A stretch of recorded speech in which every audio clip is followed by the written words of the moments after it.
இயேசு கிறிஸ்து ஞாயிற்றுக்கிழமைகள்ல என்ன செய்கிறார்? What does Jesus do on Sundays? இயேசு கிறிஸ்து ஞாயிற்றுக்கிழமைகளில் என்ன செய்கிறார் என்கின்ற தலைப்பில் நாங்கள் அந்த பகுதியை பார்க்க ஆரம்பித்தோம். என்னோட அப்போஸ்தலனாகிய யோவான் கர்த்தருடைய நாளில் ஆவிக்குள்ளான. அப்ப அந்த நாளில் அவர் நான் அல்பாவும் ஒமேகாவும் முந்தினவரும் பிந்தினவருமாயிருக்கிறேன், நீ காண்கிறது ஒரு புஸ்தகத்தில் எழுதி ஆசியாவில் இருக்கிற எபேசு, சிமிர்னா, பெர்கமு, தியத்தீரா, சர்தை, பிலதெல்பியா, லவோதிகேயா என்னும் பட்டணங்களில் உள்ள 7 சபைகளுக்கு அனுப்பு என்று விளம்பினார். அப்பொழுது என்னுடனே பேசின சத்தத்தை பார்க்க திரும்பினேன். திரும்பின போது 7 பொன் குத்து விளக்குகளையும் அந்த 7 குத்து விளக்குகளின் மத்தியில் நிலையங்கி தரித்து மார்வரையே பொற்கச்சை கட்டியிருந்த மனுஷகுமாரனுக்கு ஒப்பானவரையும் கண்டேன். இப்படி அதுல அந்த பகுதியில் எங்களுக்கு அந்த மனுஷகுமாரனை பற்றி அவருடைய அந்த உருவத்தை பற்றி எங்களுக்கு விவரித்து கொண்டு போய்கொண்டிருக்குது. ஆனாலும் அந்த 17வது வசனத்தில் நான் அவரை கண்டபோது செத்தவனை போல அவருடைய பாதத்தில் விழுந்தேன். அப்பொழுது அவர் தம்முடைய வலது கரத்தை என் மேல் வைத்து என்னை நோக்கி, பயப்படாதே, நான் முந்தினவரும் பிந்தினவரும் உயிருள்ளவருமாயிருக்கிறேன். மரித்தேன், ஆனாலும் இதோ சதா காலங்களிலும் உயிரோடு இருக்கிறேன். ஆமேன். நான் மரணத்துக்கும் பாதாளத்துக்கும் உரிய துறவுகளுடையவராயிருக்கிறேன். நீ கண்ட வேளையும் இருக்கிற வேளையும் இவருக்கு பின் சம்பவிப்புகளையும் எழுது என்று சொல்லி அந்த சத்தம். பிறகும் அவரோட மனுஷகுமாரனுக்கு ஒப்பானவர் கதைக்கிறத பார்த்தோம். பிற்பாடு அந்த நட்சத்திரங்களும் அந்த பொன் குத்து விளக்குகளும் என்ன என்று சொல்லி எங்களுக்கு விளக்கம் அந்த மனுஷகுமாரன் சொல்லுகிற என் வலது கரத்தில் நீ கண்ட 7 அவை அது தன்மையில அவர் கதைக்கிறார். அதாவது ஃபர்ஸ்ட் பர்சன் சிங்குலர். எந்த வலக்கையில நீ பார்த்தது என்ன?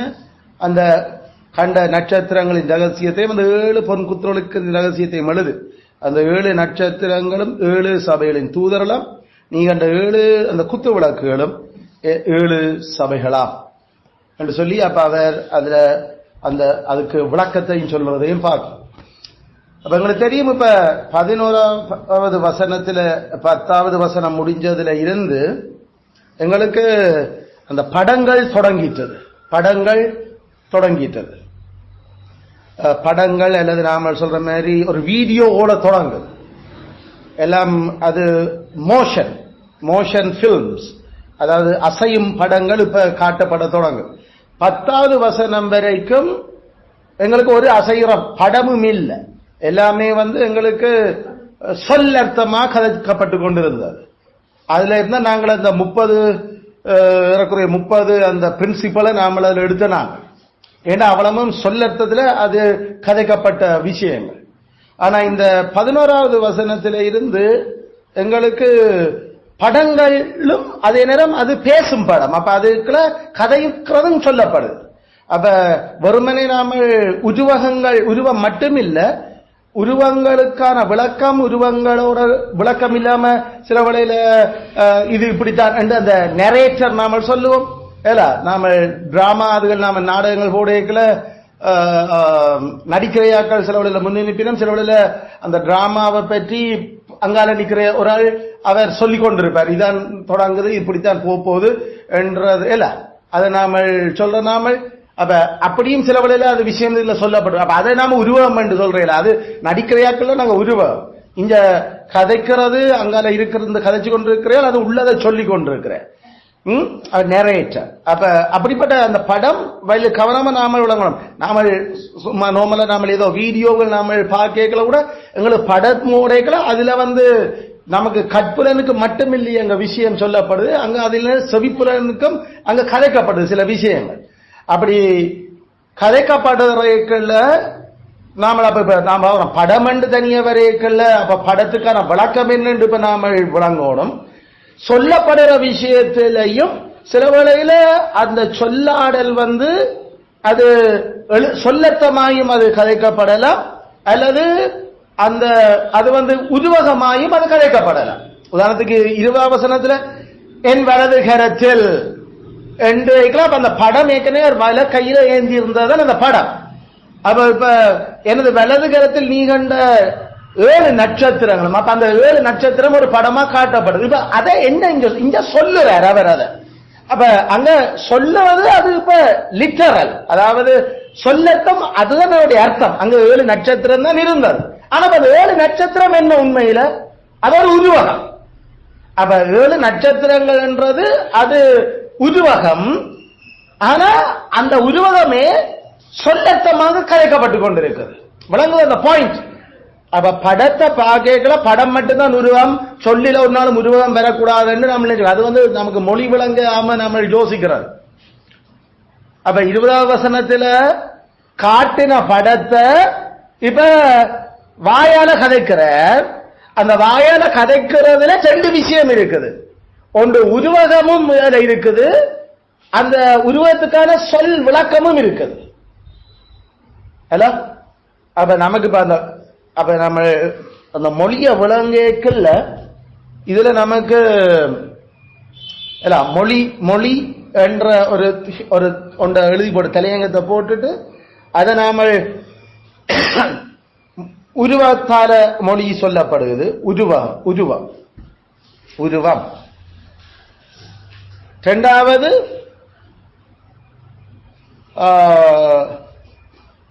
சொற்களால அல்லது வாயால சொல்லப்படுது மொழி. ஒன்று உருவத்தால, அடுத்தது வாய் சொல்லால.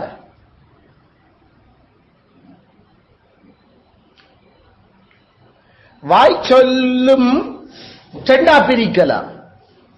அது உருவமாயும் வாய் சொல்லிலிருந்து வரலாம், அதே நேரம் சொல்ல அர்த்தமாயும் வரலாம். வாய் மொழி உருவத்திலையும் சொல்லப்படலாம், சொல் அர்த்தத்திலையும் சொல்லப்படலாம். உருவம் எப்பயுமே அப்ப உருவம் எப்பயும் கதைக்கப்படுகிற நாம அந்த உருவத்துக்கு பின்னால பொதிஞ்சிருக்கிற அர்த்தம் சொல்லர்த்தம் என்னன்றது எப்பயுமே நாம கண்டுபிடிக்க வேண்டி இருக்கும். ஆனா வாய்மொழியால சொல்லுத்தான் நேரடியா கதைக்கப்படுதுன்னா அதுக்கு நாம புதுசா ஒரு அர்த்தம் கண்டுபிடிச்சிட கூடாது. அப்ப இந்த பகுதி 11வது வசனத்திலிருந்து நாம வாசிக்க வழி கிடைக்கல. எங்களுக்கு தானியேலுடைய புத்தகம் 7வது அதிகாரம் திருப்பி பாருங்க. தானியேல் 7.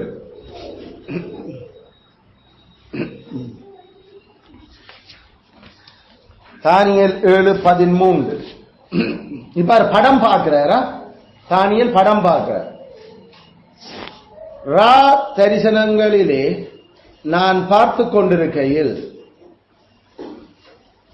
கேட்டுக்கொண்டிருக்கையில் இல்ல, பார்த்து கொண்டிருக்கையில், இதோ மனுஷகுமாரனுடைய சாயலன் ஒருவர் வானத்து மேகங்களுடனே வந்தார்.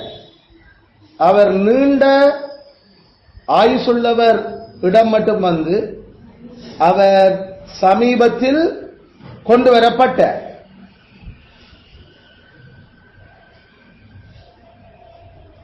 சகல ஜனங்களும் ஜாதியாரும் பாஷைக்காரரும் அவரை சேவிக்கும்படி அவருக்கு கர்த்தத்துவமும் மகிமையும் ராஜவீகமும் கொடுக்கப்பட்டது. அவருடைய கர்த்தத்துவம் நீங்காத நித்திய கர்த்தத்துவம், அவருடைய ராஜ்யம் அழியாததுமாயிருக்கும். அதே நேரம் தானியேல் 10ஆம் அதிகாரம்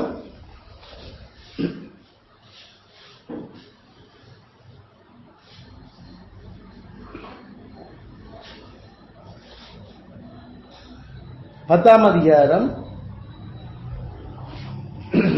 தானியேல் 10 தான் அல்ல,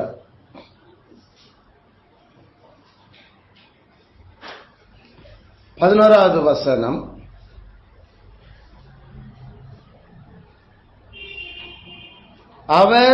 அவன் என்னை நோக்கி, பிரியமான புருஷனாகிய தானியேலே, நான் இப்போது உன்னிடத்துக்கு அனுப்பப்பட்டு வந்தேன்.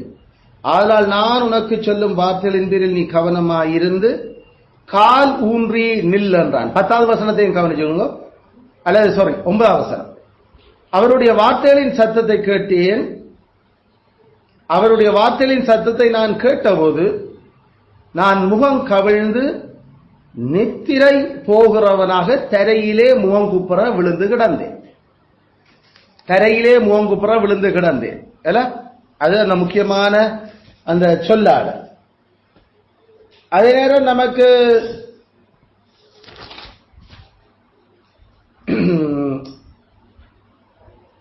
12ஆம் வசனத்தில்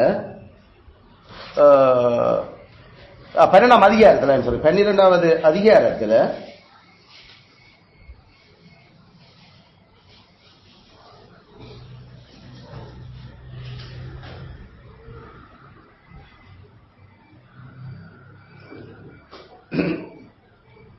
ஆறாம் வசனம். சணல் வஸ்திரம் தரித்தவரும் ஆற்றின் தண்ணீரின் மேல் நிற்கிறவருமாகிய புருஷனை ஒருவன் நோக்கி, இந்த ஆச்சரியமானவளின் முடிவு வர எவ்வளவு காலம் செல்லும் என்று கேட்டார். அப்பொழுது சணல் வஸ்திரம் தரித்தவரும் ஆற்றின் தண்ணீரின் மேல் நிற்கிறவருமாகிய புருஷன் தம்முடைய வலதுகரத்தையும் தம்முடைய இடதுகரத்தையும் வானத்துக்கு நேராக ஏறெடுத்து ஒரு காலமும் காலங்களும் அரைக்காலமும் செல்லும் என்றும், பரிசுத்த ஜனங்களின் வல்லமையை சிதறடித்தல் முடிவு வரும்போதே இவைகள் எல்லாம் நிறைவேறி தீரும் என்றும் என்னைக்கும் ஜீவித்திருக்க பேரில் ஆணையிட கேட்டேன்.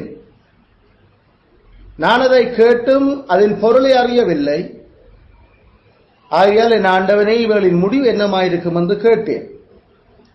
அதுக்கு அவன், தானியேலே, போகலாம். இந்த வார்த்தைகள் முடிவு காலம் மட்டும் புதிய பொருளாக வைக்கப்பட்டு முத்திரிக்கப்பட்டு இருக்கும். அநேகர் சுத்தமும் வெண்மையும் ஆக்கப்பட்டு புடமிடப்பட்டவர்களாய் விளங்குவார்கள். துன்மார்க்கரோ துன்மார்க்கமாய் நடப்பார்கள். துன்மார்க்க ஒருவனும் உணரான், ஞானவான்களோ உணர்ந்து கொள்வார்கள். அதே போல எங்களுக்கு தானியேல்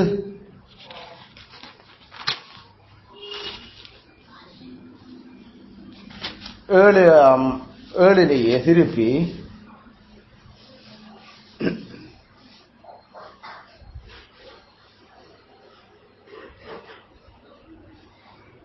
21ஆம் வசனம். நீண்ட ஆயுசுள்ளவர் வருமட்டாகவும் நியாய விசாரிப்பு உன்னதமானவருடைய பரிசுத்தவான்களுக்கு கொடுக்கப்பட்டு பரிசுத்தவான்கள் ராஜ்யத்தை சுதந்தித்துக் கொள்ளும் காலம் வருமட்டாகவும் இந்த கொம்பு பரிசுத்தவான்களோடு யுத்தம் பண்ணி அவர்களை மேற்கொண்டது என்று கண்டேன். சரி, 9வது வசனம், 7ஆம் அதிகாரம் 9ஆம் வசனம். நான் பார்த்து கொண்டிருக்கையில் சிங்காசனங்கள் வைக்கப்பட்டது, நீண்ட ஆயுசுள்ளவர் வீற்றிருந்தார். அவருடைய வஸ்திரம் உறைந்த மலையைப் போலவும் அவருடைய சிரசின் மயிர் வெண்மையாகவும் பஞ்சை போல துப்புரவாகவும் இருந்தது. அவருடைய சிங்காசனம் அக்கினி ஜுவாலையும் அதன் சக்கரங்கள் எரிகிற நெருப்புமாயிருந்தது. அக்கினி நதி அவர் சந்நிதியிலிருந்து புறப்பட்டு ஓடினது. 1000 பேர் அவரை சேவித்தார்கள். கோடா கோடி பேர் அவருக்கு முன்பாக நின்றார்கள். நியாய சங்கம் உட்கார்ந்தது, புஸ்தகங்கள் திறக்கப்பட்டது. ஆல்ரைட், இன்றைக்கு நாம காலவாசி எசேக்கியல்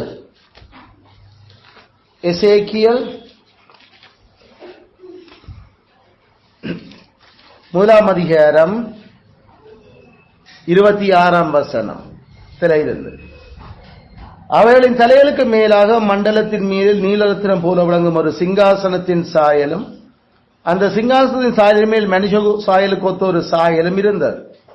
அவருடைய இடுப்பாக காணப்பட்டது முதல் மேலெல்லாம் உட்புறம் சுற்றிலும் அக்கினிமயமான சொகுசாவின் நிறமாயிருக்க கண்டேன். அவருடைய இடுப்பாக காணப்பட்டது முதல் கீழெல்லாம் அக்கினிமயமாகவும் அதை சுற்றிலும் பிரகாசமாகவும் இருக்க கண்டேன்.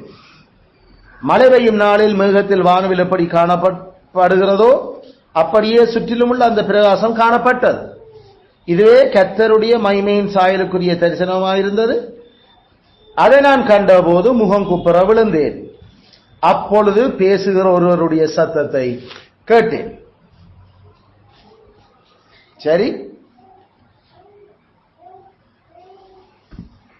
அதே போல நாம எசேக்கியல் 3வது 1:24 சரி. எசேக்கியல் 43:2.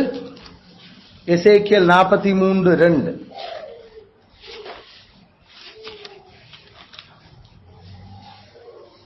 இதோ இஸ்ரவேலின் தேவனுடைய மகிமை கீழ்த்திசையிலிருந்து வந்தது, அவருடைய சத்தம் பெருவெள்ளத்தின் இரைச்சலை போல இருந்தது, அவருடைய மகிமையினால் பூமி பிரகாசித்தது. சரி, இப்ப ஆல்ரைட். ஏசாயா 41:4. ஏசாயா 41:4.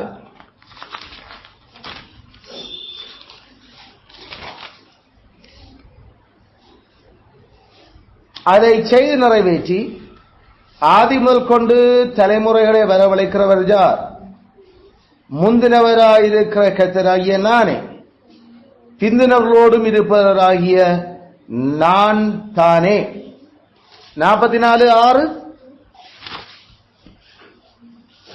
நான் முந்தினவரும் நான் பிந்தினவரும் தானே, என்னை தவிர தேவன் இல்லை என்று இஸ்ரவேலின் ராஜாவாகிய கர்த்தரும் சேனைகளின் கர்த்தராகிய அவனுடைய மீட்பரும் சொல்லுகிறார். 48:12. யாக்கோபே, நான் அழைத்திருக்கிற இஸ்ரவேலே, எனக்கு செவியோடு. நான் அவரே, நான் முந்தினவரும் நான் பிந்தினவரும் ஆமே. ஆல்ரைட். ஏசாயாவில இதே நேரம் நாம ஜாத்ராமம் 20:18. ஜாத்ராம் 20:18. ஜனங்கள் எல்லாரும் இடி முழக்கங்களையும் மின்னல்களையும் எக்கால சத்தத்தையும் மலை புகைகிறதையும் கண்டார்கள். எல்லாம் கவனிச்சு கொண்டிருக்கணும். ஜனங்கள் எல்லாரும் இடி முழக்கங்களையும் மின்னல்களையும் எக்கால சத்தத்தையும் மலை புகைகிறதையும் கண்டார்கள். எசேக்கியல் 3:12-13. எசேக்கியல் 3:12-13.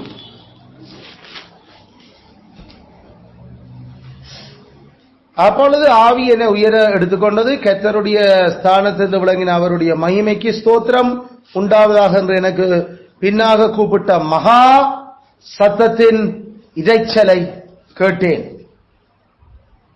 ஒன்றோடொன்று இணைந்திருக்கிற ஜீவன்களுடைய சட்டைகளின் இரைச்சலையும் அதற்கெதிரே ஓடிய சக்கரங்களின் இரைச்சலையும் மகா சத்தத்தின் இரைச்சலையும் கேட்டேன். எசேக்கியல் 43:5-6. எசேக்கியல் 43:5-6. அப்பொழுது ஆவி என்னை எடுத்து உட்பிரகாரத்திலே கொண்டு போய் விட்டது. இதோ கர்த்தருடைய மகிமை ஆலயத்தை நிரப்பிற்று. அவர் ஆலயத்திலிருந்து என்னோட பேசுகிறதை கேட்டேன். அந்த புருஷன் என்னண்டையில் நின்றிருந்தார்.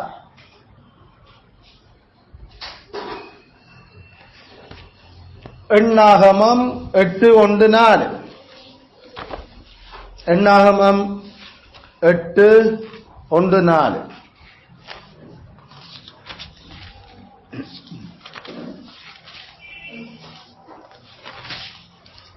கர்த்தர் மோசேயை நோக்கி, நீ ஆரோனுடைய சொல்ல வேண்டியது என்னவென்றால், நீ விளக்குகளை ஏற்றும் போது 7 விளக்குகளும் விளக்கு தண்டுக்கு நேரே எரிய வேண்டும் என்று சொல் என்றார். கர்த்தர் மோசேயை கட்டளையிட்ட பிரகாரம் ஆரோன் செய்து விளக்கு தண்டுக்கு நேரே ஒழுங்காக அதன் விளக்குகளை ஏற்றினான். இந்த குத்து விளக்கு அதன் பாதம் முதல் பூக்கள் வரைக்கும் பொன்னினால் அடிப்பு வேலையாய் செய்யப்பட்டிருந்தது.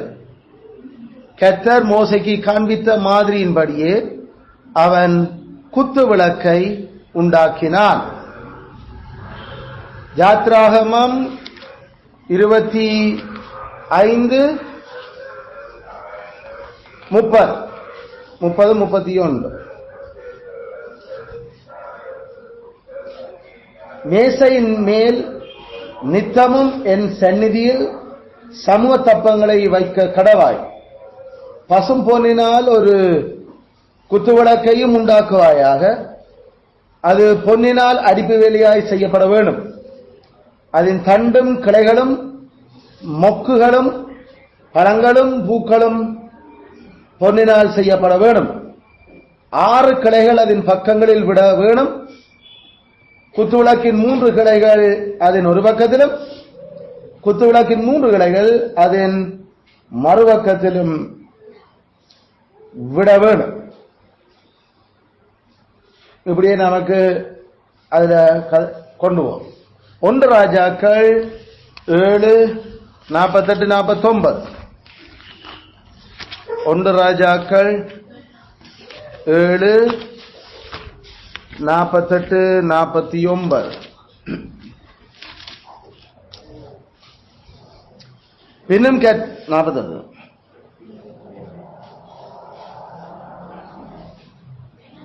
பின்னும் கர்த்தருடைய ஆலயத்துக்கு தேவையான பணிமுட்டுகளை எல்லாம் சாலமோன் உண்டாக்கினான்.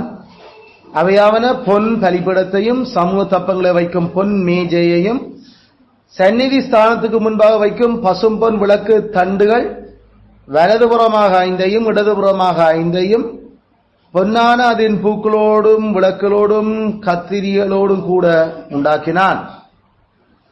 சகரியா 4, 2-10. சகரியா 4, 2-10.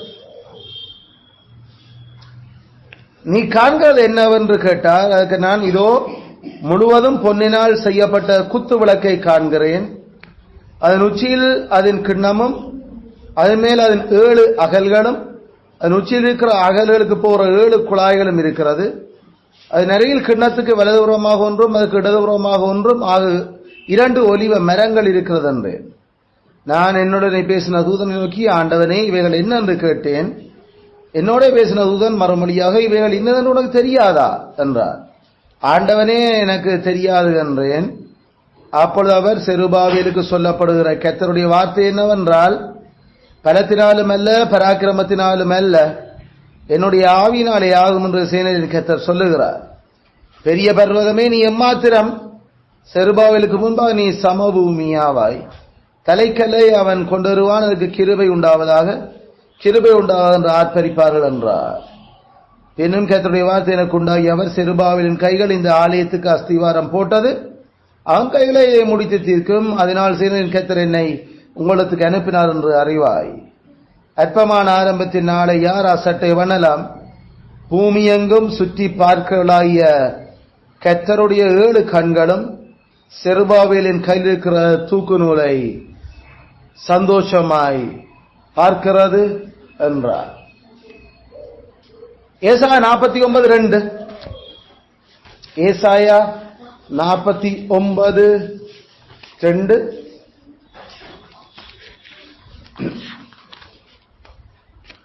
அவர் என் வாயை கூர்மையான பட்டயமாக்கி தமது கரத்தின் நிழலினால் என்னை மறைத்து என்னை சுலக்கமான அம்பாக்கி என்னை தமது அம்பரா தூணியிலே மூடி வைத்தார். 48:12. ஏசாயா 48:12. 48:12 சொல்ல 11:4. அது ஏற்கனவே வாசித்தோம். 11:4.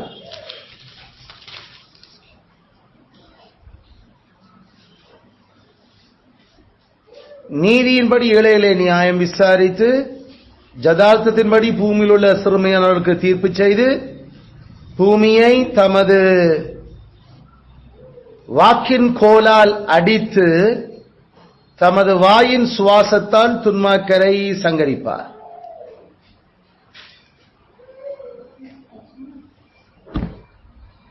இந்த பகுதிகள் எல்லாம் இப்ப நாம வாசிச்ச நாமல் இதுதான் ஜோவான் பைபிள். ஜோவான் வாசிச்சு கொண்டிருந்த பைபிள் நாம இப்ப வாசிச்ச இந்த பகுதியெல்லாம் உள்ளடக்கின ஒரு விஷயம். அப்ப இப்ப ஜோவான் அந்த 11வது வசனத்திலிருந்து எழுத தொடங்கல 10ஆம் வசனத்தில இருந்து அவர் எழுத தொடங்கல யோவானுக்கு நாம வாசிச்ச எசேக்கியல், நாம வாசிச்ச தானியேல், ஏசாயா, சகரியா, யாத்ராகமம், எண்ணாகமம், சாலமோன் ஒன்று ராஜாக்கள் எல்லாம் இதெல்லாம் அவர் வாசிச்சு விளங்கியிருந்த பைபிள். இப்ப அந்த பகுதிகளில் இருந்துதான் இந்த படம் அவர் இப்ப நமக்கு காட்டுற. இந்த படம் கிறிஸ்து யோவானுக்கு காட்டின படம். ஆனா யோவானுக்கு புது படம் இல்லை. இது உண்டு, ஏற்கனவே அவர் பார்த்த படம் தான் பைபிள்ல. நமக்கு தான் இது புது படம் தமிழருக்கு. ஏனென்றா நமக்கு பைபிள் கையில இருக்க இல்லை. ஆனா ஒரு எபிரேயனுக்கு இது இந்த படம் தூதன் காட்டேக்குள்ள அல்ல கிறிஸ்து இப்ப மனுஷகுமாரன் இப்ப அத தென்னை இப்படி காட்டேக்கள் யோவானுக்கு தெரிஞ்சதெல்லாம் இது தானியேல் காட்டதல்லோ, இது இது எசேக்கியல் அந்த சீன் அல்லோ, இது சகரியாட சீன் அல்லோ. என்ன இந்த குத்து விளக்கு, ஐயோ மோசேட சீன், சகரியாட சீன் எல்லாம் அங்க சாலமோன் ஆலயத்தில் இந்த சீன். அப்ப இந்த சீன் என்ன அந்த படத்தோட ஒரு காட்சி ஜோனுக்கு புதுசே இல்ல, நமக்குத்தான் புதுசு தமிழருக்கு. அப்ப இப்ப ஜோவானுக்கு காட்டின சீன் நாம விளங்கணும். அப்ப ஜோவான் வாச பைபிள் நமக்கு எங்கேன்னு தெரியணும். அதுதான் நான் இவ்வளவு நிறைவா காட்டினேன். இதோ நான் முந்தினவரும் பிந்தினவரும் இன்றைக்குத்தான் ஃபர்ஸ்ட் டைமா ஜோவான் கேட்க இல்ல. அவற்ற பைபிள்ல அது எத்தனையோ தரம் வாசிச்சு அவர் மேபி அல்பாவும் ஒமேகாவும் என்று சொன்னது கிரீக் சொல்லு. அல்பா முதல் எழுத்து, அடுத்தது ஒமேகா கடைசி எழுத்து. அப்ப அத அவர் இவங்க ஏற்கனவே எல்எல்எக்ஸ் நாம சொல்ற டிரான்ஸ்லேட் பண்ணி 70 பேர் கிரீக்கு பைபிளை டிரான்ஸ்லேட் பண்ணி வச்சிருந்தவங்க. அதாவது எபிரேய வேதத்தினுடைய பாஷைகள் என்ன கிரேக்கர் ஆள தொடங்கின கையோட இப்ப மொழி என்ன கிரீக். அப்ப அந்த கிரேக்க நாட்டுல வாழ்ந்து கொண்டிருந்து கடைசியில கன வருஷமா ஏறக்குறைய 200 வருஷத்துக்கு மேல இப்ப கிரேக் ஆள தொடங்கிட்டு 325ஆம் ஆண்டுல இருந்து கிமு பிறகு கிமு ஒரு 50 அல்லது 48ல தான் ரோமனுக்கு அது மாறுது. அப்ப ஏறக்குறைய ஒரு 200 வருஷத்துக்கு மேல கிரேக்கருடைய ஆட்சி. ஒரு 70 வருஷம் போய் மேதிய பெர்சியனுக்கு கீழே வாழ்ந்த இஸ்ரவேலற்ற பிள்ளைகளே கனவேர் எபிரேயத்தை மறந்து போனாங்க. ஒரு ஜஸ்ட் வெறும் 70 வருஷம் வாழ்ந்தது. அதான் நெகேமியாவுக்கு எல்லாம் கோபம் வந்தது. நம்மட சொந்த மொழி படிப்பிக்காம நான் பிள்ளைகளை அந்நிய மொழியிலே பழக்கி விட்டுட்டீர்கள். ஆனா எஸ்ரா என்ன செய்தா, என்னடா இதுகளுக்கு அதையும் நீங்கள் செய்யல, இது ஊத்தவாளி என்ன செய்யறது விடு, சரி நாம எபிரேயத்துல வாசிச்சு அத அந்தந்த ஆக்களுக்கு மொழிபெயர்த்து பைபிளை நாம சொல்லுவோம். வேற என்ன செய்யறது? ஏண்டா அது தாய்தாப்பன் செய்திருக்க வேண்டிய வேலை. இப்ப நம்முடைய ஆக்கள் வெளிநாட்டுக்கு போய் தமிழ் தெரியாம பிள்ளைகளை தமிழ் ஒழுங்கா பழக்காம பிரெஞ்சிலையும் இங்கிலீஷிலையும் மட்டும் வளர்க்கிற மாதிரி தான் அப்ப 70 வருஷத்துக்குள்ள செய்துட்டாங்க. ஏண்டா சூழ இருந்த அந்த மொழி தான் இப்ப அவங்க கதைக்க வேண்டிய வலு கட்டாயமா மாறினதால அது ஒரு தண்டனை. உண்மையில அது ஒரு தண்டனை. அது புழுகு இல்ல, பெருமை இல்ல. அந்த மொழி கதைக்கிறது, சொந்த மொழி மறந்து மற்ற மொழி கதைக்கிறது கடவுளுடைய தண்டனை. அந்நிய பாஷை என்று தொடங்கினோடனே எங்களுக்கு விளங்கணும். அப்ப அங்க கடவுள் தண்டிக்க தொடங்கிட்டாரு. சொந்த பாஷையும் கதைச்சு கொண்டு அந்நிய பாஷையும் கதைக்கிறது அது ஞானம். அது தானியலாக்களுடைய ஞானம். அவங்களுக்கு எந்த பாஷையும் விளங்கப்படுத்த தெரியும், தங்களோட பாஷையும் படியா கதைக்க தெரியும். ஆனா புழுக்காரருக்கு நம்ம ஆட்கள் கணவர் புழுவுல கதைக்கிறது தங்களோட சொந்த பாஷையை ஒழுங்கா தெரியாம அந்நிய பாஷையில கேட்க அது உண்மையில கடவுளை அவங்கள தண்டிச்சிருக்கிறார் என்றுதான் நம்முடைய கணவர் கடவுளை தண்டனையே ஒரு பெருமையா நினைச்சு கொண்டிருக்கிறது. அல்ல எப்படிப்பட்ட உணர்வு இல்லாத தண்ணி அது. அதுல எங்கட பாஷையும் தெரியணும், அந்நிய பாஷையும் தெரியும், அந்நிய பாஷையிலும் தெரியும் ஏன்னா அது கடவுளுடைய ராஜ்யத்தை வளர்க்கிறது. சோ அந்த 70 வருஷத்துக்குள்ளேயே அந்த மக்கள் எபிரேயருக்கு எபிரேய பாஷைய பிள்ளைகளுக்கு படிப்பிக்காம போன சேனம் இந்த கிரேக்க ஆட்சிக்குள்ள அவளுக்கு பல பேருக்கு எபிரேயமும் தெரியாம கடைசியில இப்ப கிரீக் தான் ஓடிக்கொண்டிருக்கு. அதனால கடைசியில 70 மூப்பர்கள் LXX நாம சொல்றாங்க ரோமன் நம்பர் L 50 X 10 அப்ப 70 பரிசீஸ் அதாவது எபிரேய பரிசேயர்கள் அவங்க சேர்ந்து பைபிளை அந்த கிரேக்க மொழிக்கு டிரான்ஸ்லேட் பண்ணாங்க. பைபிள் அட்லீஸ்ட் அதுகளுக்கு அப்படியாவது தெரியட்டுமே. அப்ப அதுல எல்லாம் அந்த நாம பார்த்தோம்னா இந்த அல்பா ஒமேகா எல்லாம் அங்க வருது. அப்ப ஜோவானாக்களுக்கும் அந்த கொப்பியெல்லாம் இருக்குது கையில. ஆனா அதுக்காக கட்டாயம் அவளுக்கு எபிரே அந்த கிரேக் பைபிள்ல நான் வாசி கொண்டு வந்துச்சு இல்ல. ஜோவானாக்களுக்கு எபிரேய வேதமும் எபிரேயமும் தெரியும். அயல எபிரேய வேதம் இல்லாம போயில கடவுள் தந்த வார்த்தைய ஒரு நாளும் நிலத்துல விழுந்து போக விடுறவர் இல்ல, அதாவது மண்ணா போக விடுறவர் இல்ல. அவர் வானம் பூமி ஒழிஞ்சாலும் தந்த வார்த்தையினுடைய ஒரு எழுத்தினுடைய உறுப்பு அழியாம பாதுகாக்கிறார்கள். அதனால ஆதியாகமத்தில இருந்து நாம இப்ப சொல்ற மல்கியா வரைக்குமான பைபிள் பாஷ்மென்ஸ் அந்த தோல் சுருளுகள் அல்லது அதனுடைய அந்த பெப்பரஸ்ல எழுதப்பட்டது எல்லாம் கடவுள் பாதுகாத்து வச்சிருந்தார். ஆனா இந்த ஜனங்களுடைய மதியினத்தால் அதுகளுக்கு மொழி விழாம் தெரியாம போனாலும் அதை டிரான்ஸ்லேட் பண்ண வேண்டிய விஷயம் இருக்கு. அதுக்கு அது சரி ஏனண்டா வேதவாரனாகி எஸ்ரா உட்பட அவர்கள் அதை மொழிபெயர்த்து தான் நாங்க காட்டிருந்தாங்க. அது முதல் ஆலை அடிவாட்டுல அயல அதுல இருந்தா நாங்களுக்கு இப்பயும் தமிழுக்கு பைபிள் டிரான்ஸ்லேட் பண்ணப்படுறது சரி ஏனண்டா கடவுளோட வார்த்தையே தெரியாம போறதை விட அட்லீஸ்ட் கடவுளோட வார்த்தைக்கு கிட்டவா இருக்கிற ஒரு மொழிபெயர்ப்பு இருக்கிறது நல்ல. அப்ப ஜோவானுக்கு இந்த சொல்லாடல்கள் இப்ப நான் இப்ப நாம வாசிச்ச மாதிரி அப்பளமும் பெருவெள்ள திரைச்சலா அல்லது முந்தினவர் பிந்தினவரா அல்லது வாயிலிருந்து அவற்ற வாயின் பட்டயத்தால என்றதா அல்லது என்னுடனே பேசின சத்தத்தை கேட்க என்ற அந்த சொல்லாடலா அல்லது அந்த மனுஷகுமாரனுக்கு ஒப்பானவர் என்றதா அல்ல அவர் என்னை தொட்டு என்னை தூக்கி பயப்படாதே என்றதா. இதுகள் எல்லாம் ஜோவான் அப்போஸ்தலன் ஜோவானுக்கு புது சொல் இல்ல. அவர் எழுதினது எல்லாம் ஏற்கனவே அப்படிப்பட்ட தரிசனங்களை கண்டு அவற்றை பைபிள்ல இருக்கிற சொல்லாடல. உண்மையில பைபிள அவர் இன்னொரு பைபிளா கிரீக்கில் அவர் எழுதி இருக்கிறார். அப்ப இதுகள் இந்த உருவங்கள் ஏற்கனவே பயன்படுத்தப்பட்டது. அந்த விளக்கு தண்டு விளக்கு மற்றது இது அந்த வேற என்ன நாம் சொல்றோம் விளக்கு தண்டு அகல்கள் அல்ல மார்பருகே பொற்கச்சை மார்ல நெஞ்சில பொற்கச்சை கட்டி இருக்கிறது. இந்த படம் எல்லாம் எங்களுக்கு வடிவா ஜோவானுக்கு வடிவா தெரியும். அது ஏற்கனவே நாம மோசையிலையும் தீர்க்கதரிசியிலும் வாசிச்ச படம் தானே இதெல்லாம். நான் சொல்ல சில வழியில சில டாக்குமெண்ட்ரிய சில மார்ட்டின் லூத்தர் அல்லது அல்லது ஜான் பெனியனுடைய அந்த பில் மோட்ஸ் அதை பார்த்துட்டு நான் இப்ப 3ஆம் நேரம் பார்க்கிறேன். நான் இந்த படம் இப்ப 7ஆவது நேரம் திருப்பி பார்க்கிறேன் நாம சொல்லுவோம் இல்ல.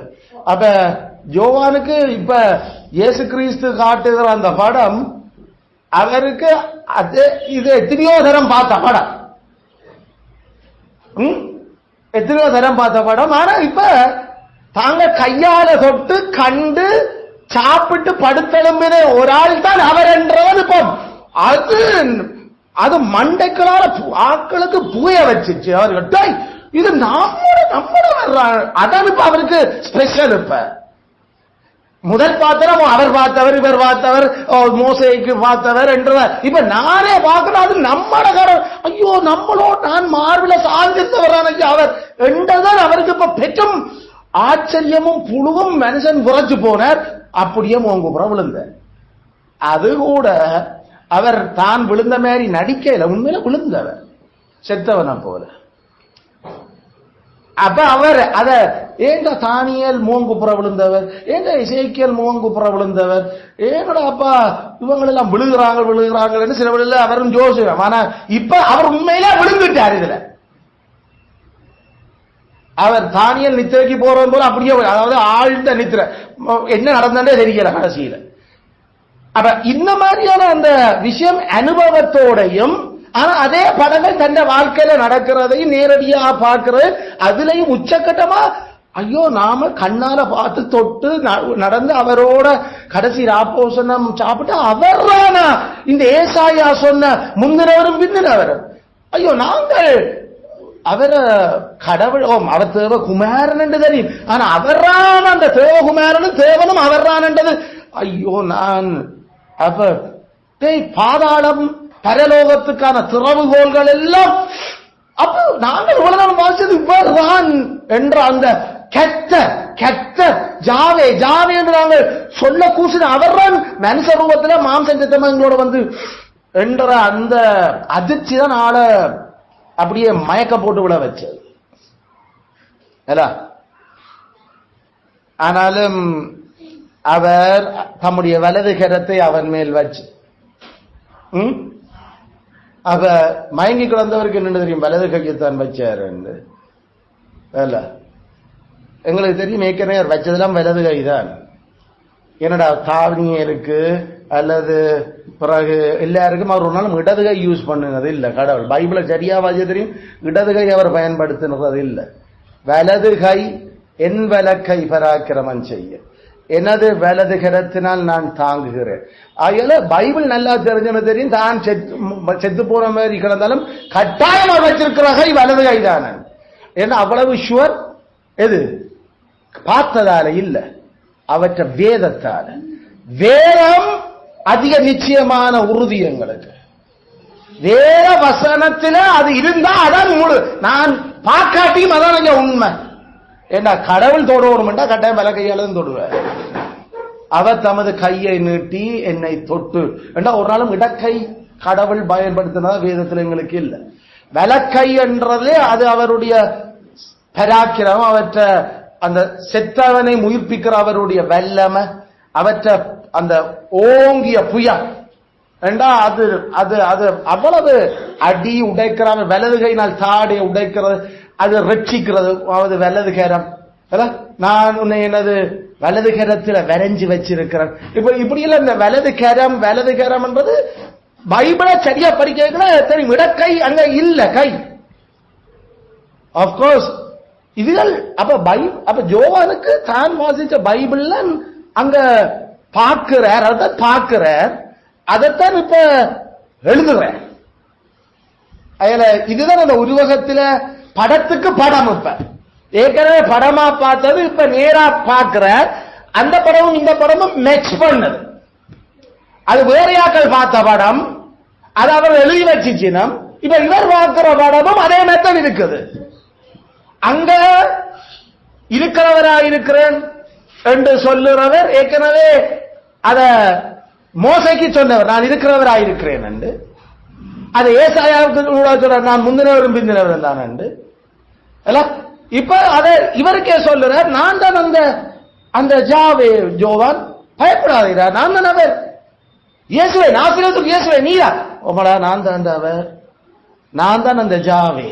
ஜாவே என்றால் இயேசுதான், நாசரேத்துக்கு இயேசுதான். ஜாவே என்றால் கடவுள் தான், அது இயேசுதான் என்றதை அவருக்கு அங்க சொல்லப்படுது. அப்ப இந்த பகுதிகளில் எங்களுக்கு இப்ப அந்த குத்து விளக்கு, அந்த அகல்கள், அந்த சமூக தப்பம், அந்த மேச,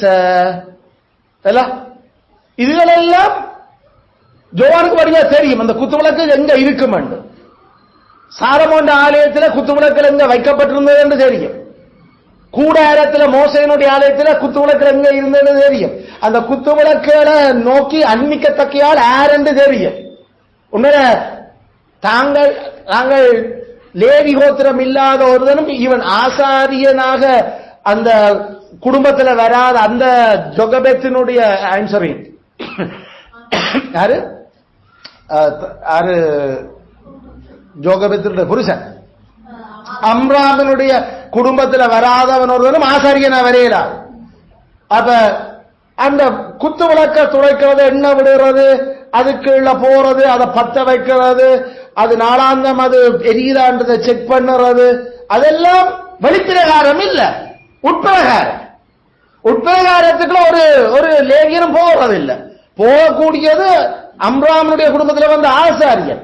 அப்ப இயேசுநாதர் தன்னை அந்த ஆசாரியனாகத்தான் இப்ப காட்டுற சபைக்கு மத்தியில, சபைக்குள்ள சேர்ச்சுக்குள்ளதான் அது இருக்குது குத்து விளக்கு. இப்ப அந்த குத்து விளக்குக்குள்ள இப்ப அவர் ஆசாரிய ஊழியம் செய்கிறவராக தன்னை காட்டி அவர் இப்ப வெளிப்படுத்துற விஷயமும், அதே நேரம் அவர் தன் வாயின் வார்த்தையால வெட்டுவன், சுவாசத்தால அடிப்பன், என்ற வாயின் என் வாக்கினால நான் அவர்களை நொறுக்குவன் என்று ஏசாயாவில் கதைக்கிற அந்த சொல்லாளர்கள் அது ஆசாரியன் செய்கிற வேலை இல்லை, அது ஆளுநர் அரசன் செய்கிற வேலை.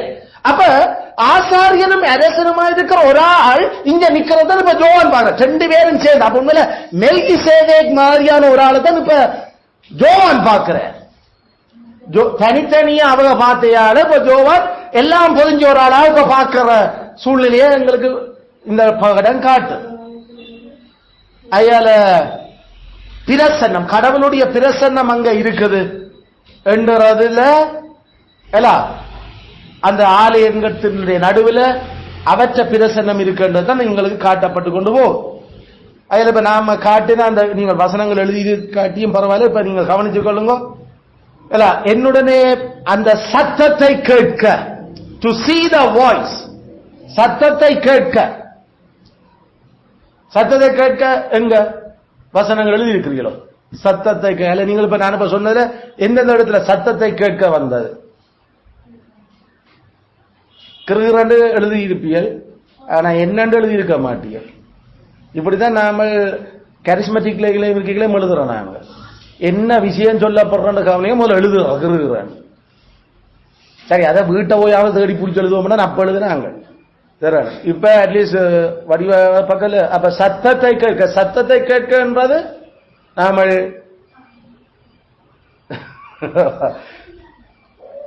ஜாத்ராமம் 20:18, எசேக்கியல் 3:12,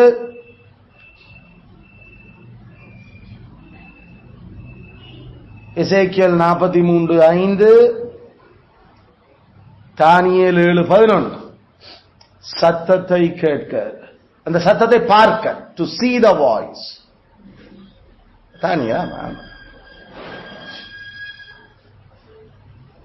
7 குத்துவிளக்கு, ஜாத்ராகமம் 25, அது எழுதியிருந்தா ஜாத்ராகம் 25, எண்ணாகமம் 8, சகரியா சகரியா 4 குத்துவிளக்குகள்.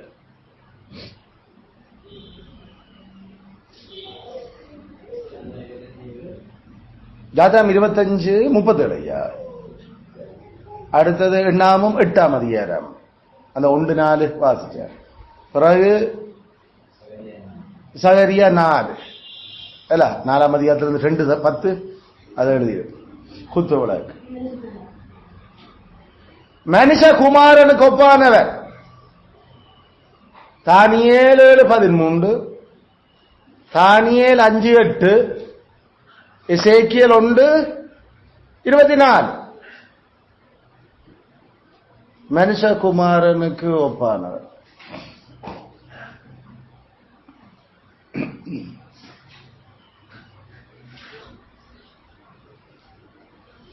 வாயிலிருந்து இருபுறம் கருக்குள்ள பட்டயம், ஏசாயா 49:2, ஏசாயா 11:4.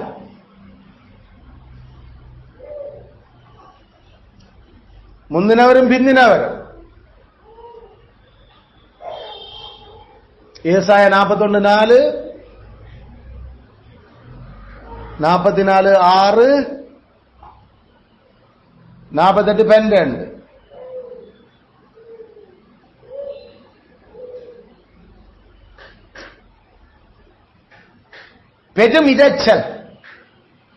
பெருமிரைச்சல் அல்லது பெருவெள்ளத்திரைச்சல்.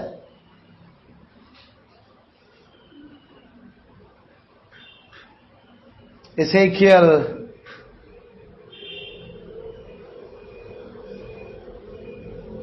3:12 அல்ல, பெரும் இரைச்சல்.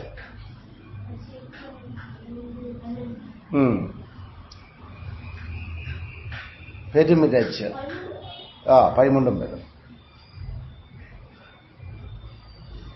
இரைச்சல்.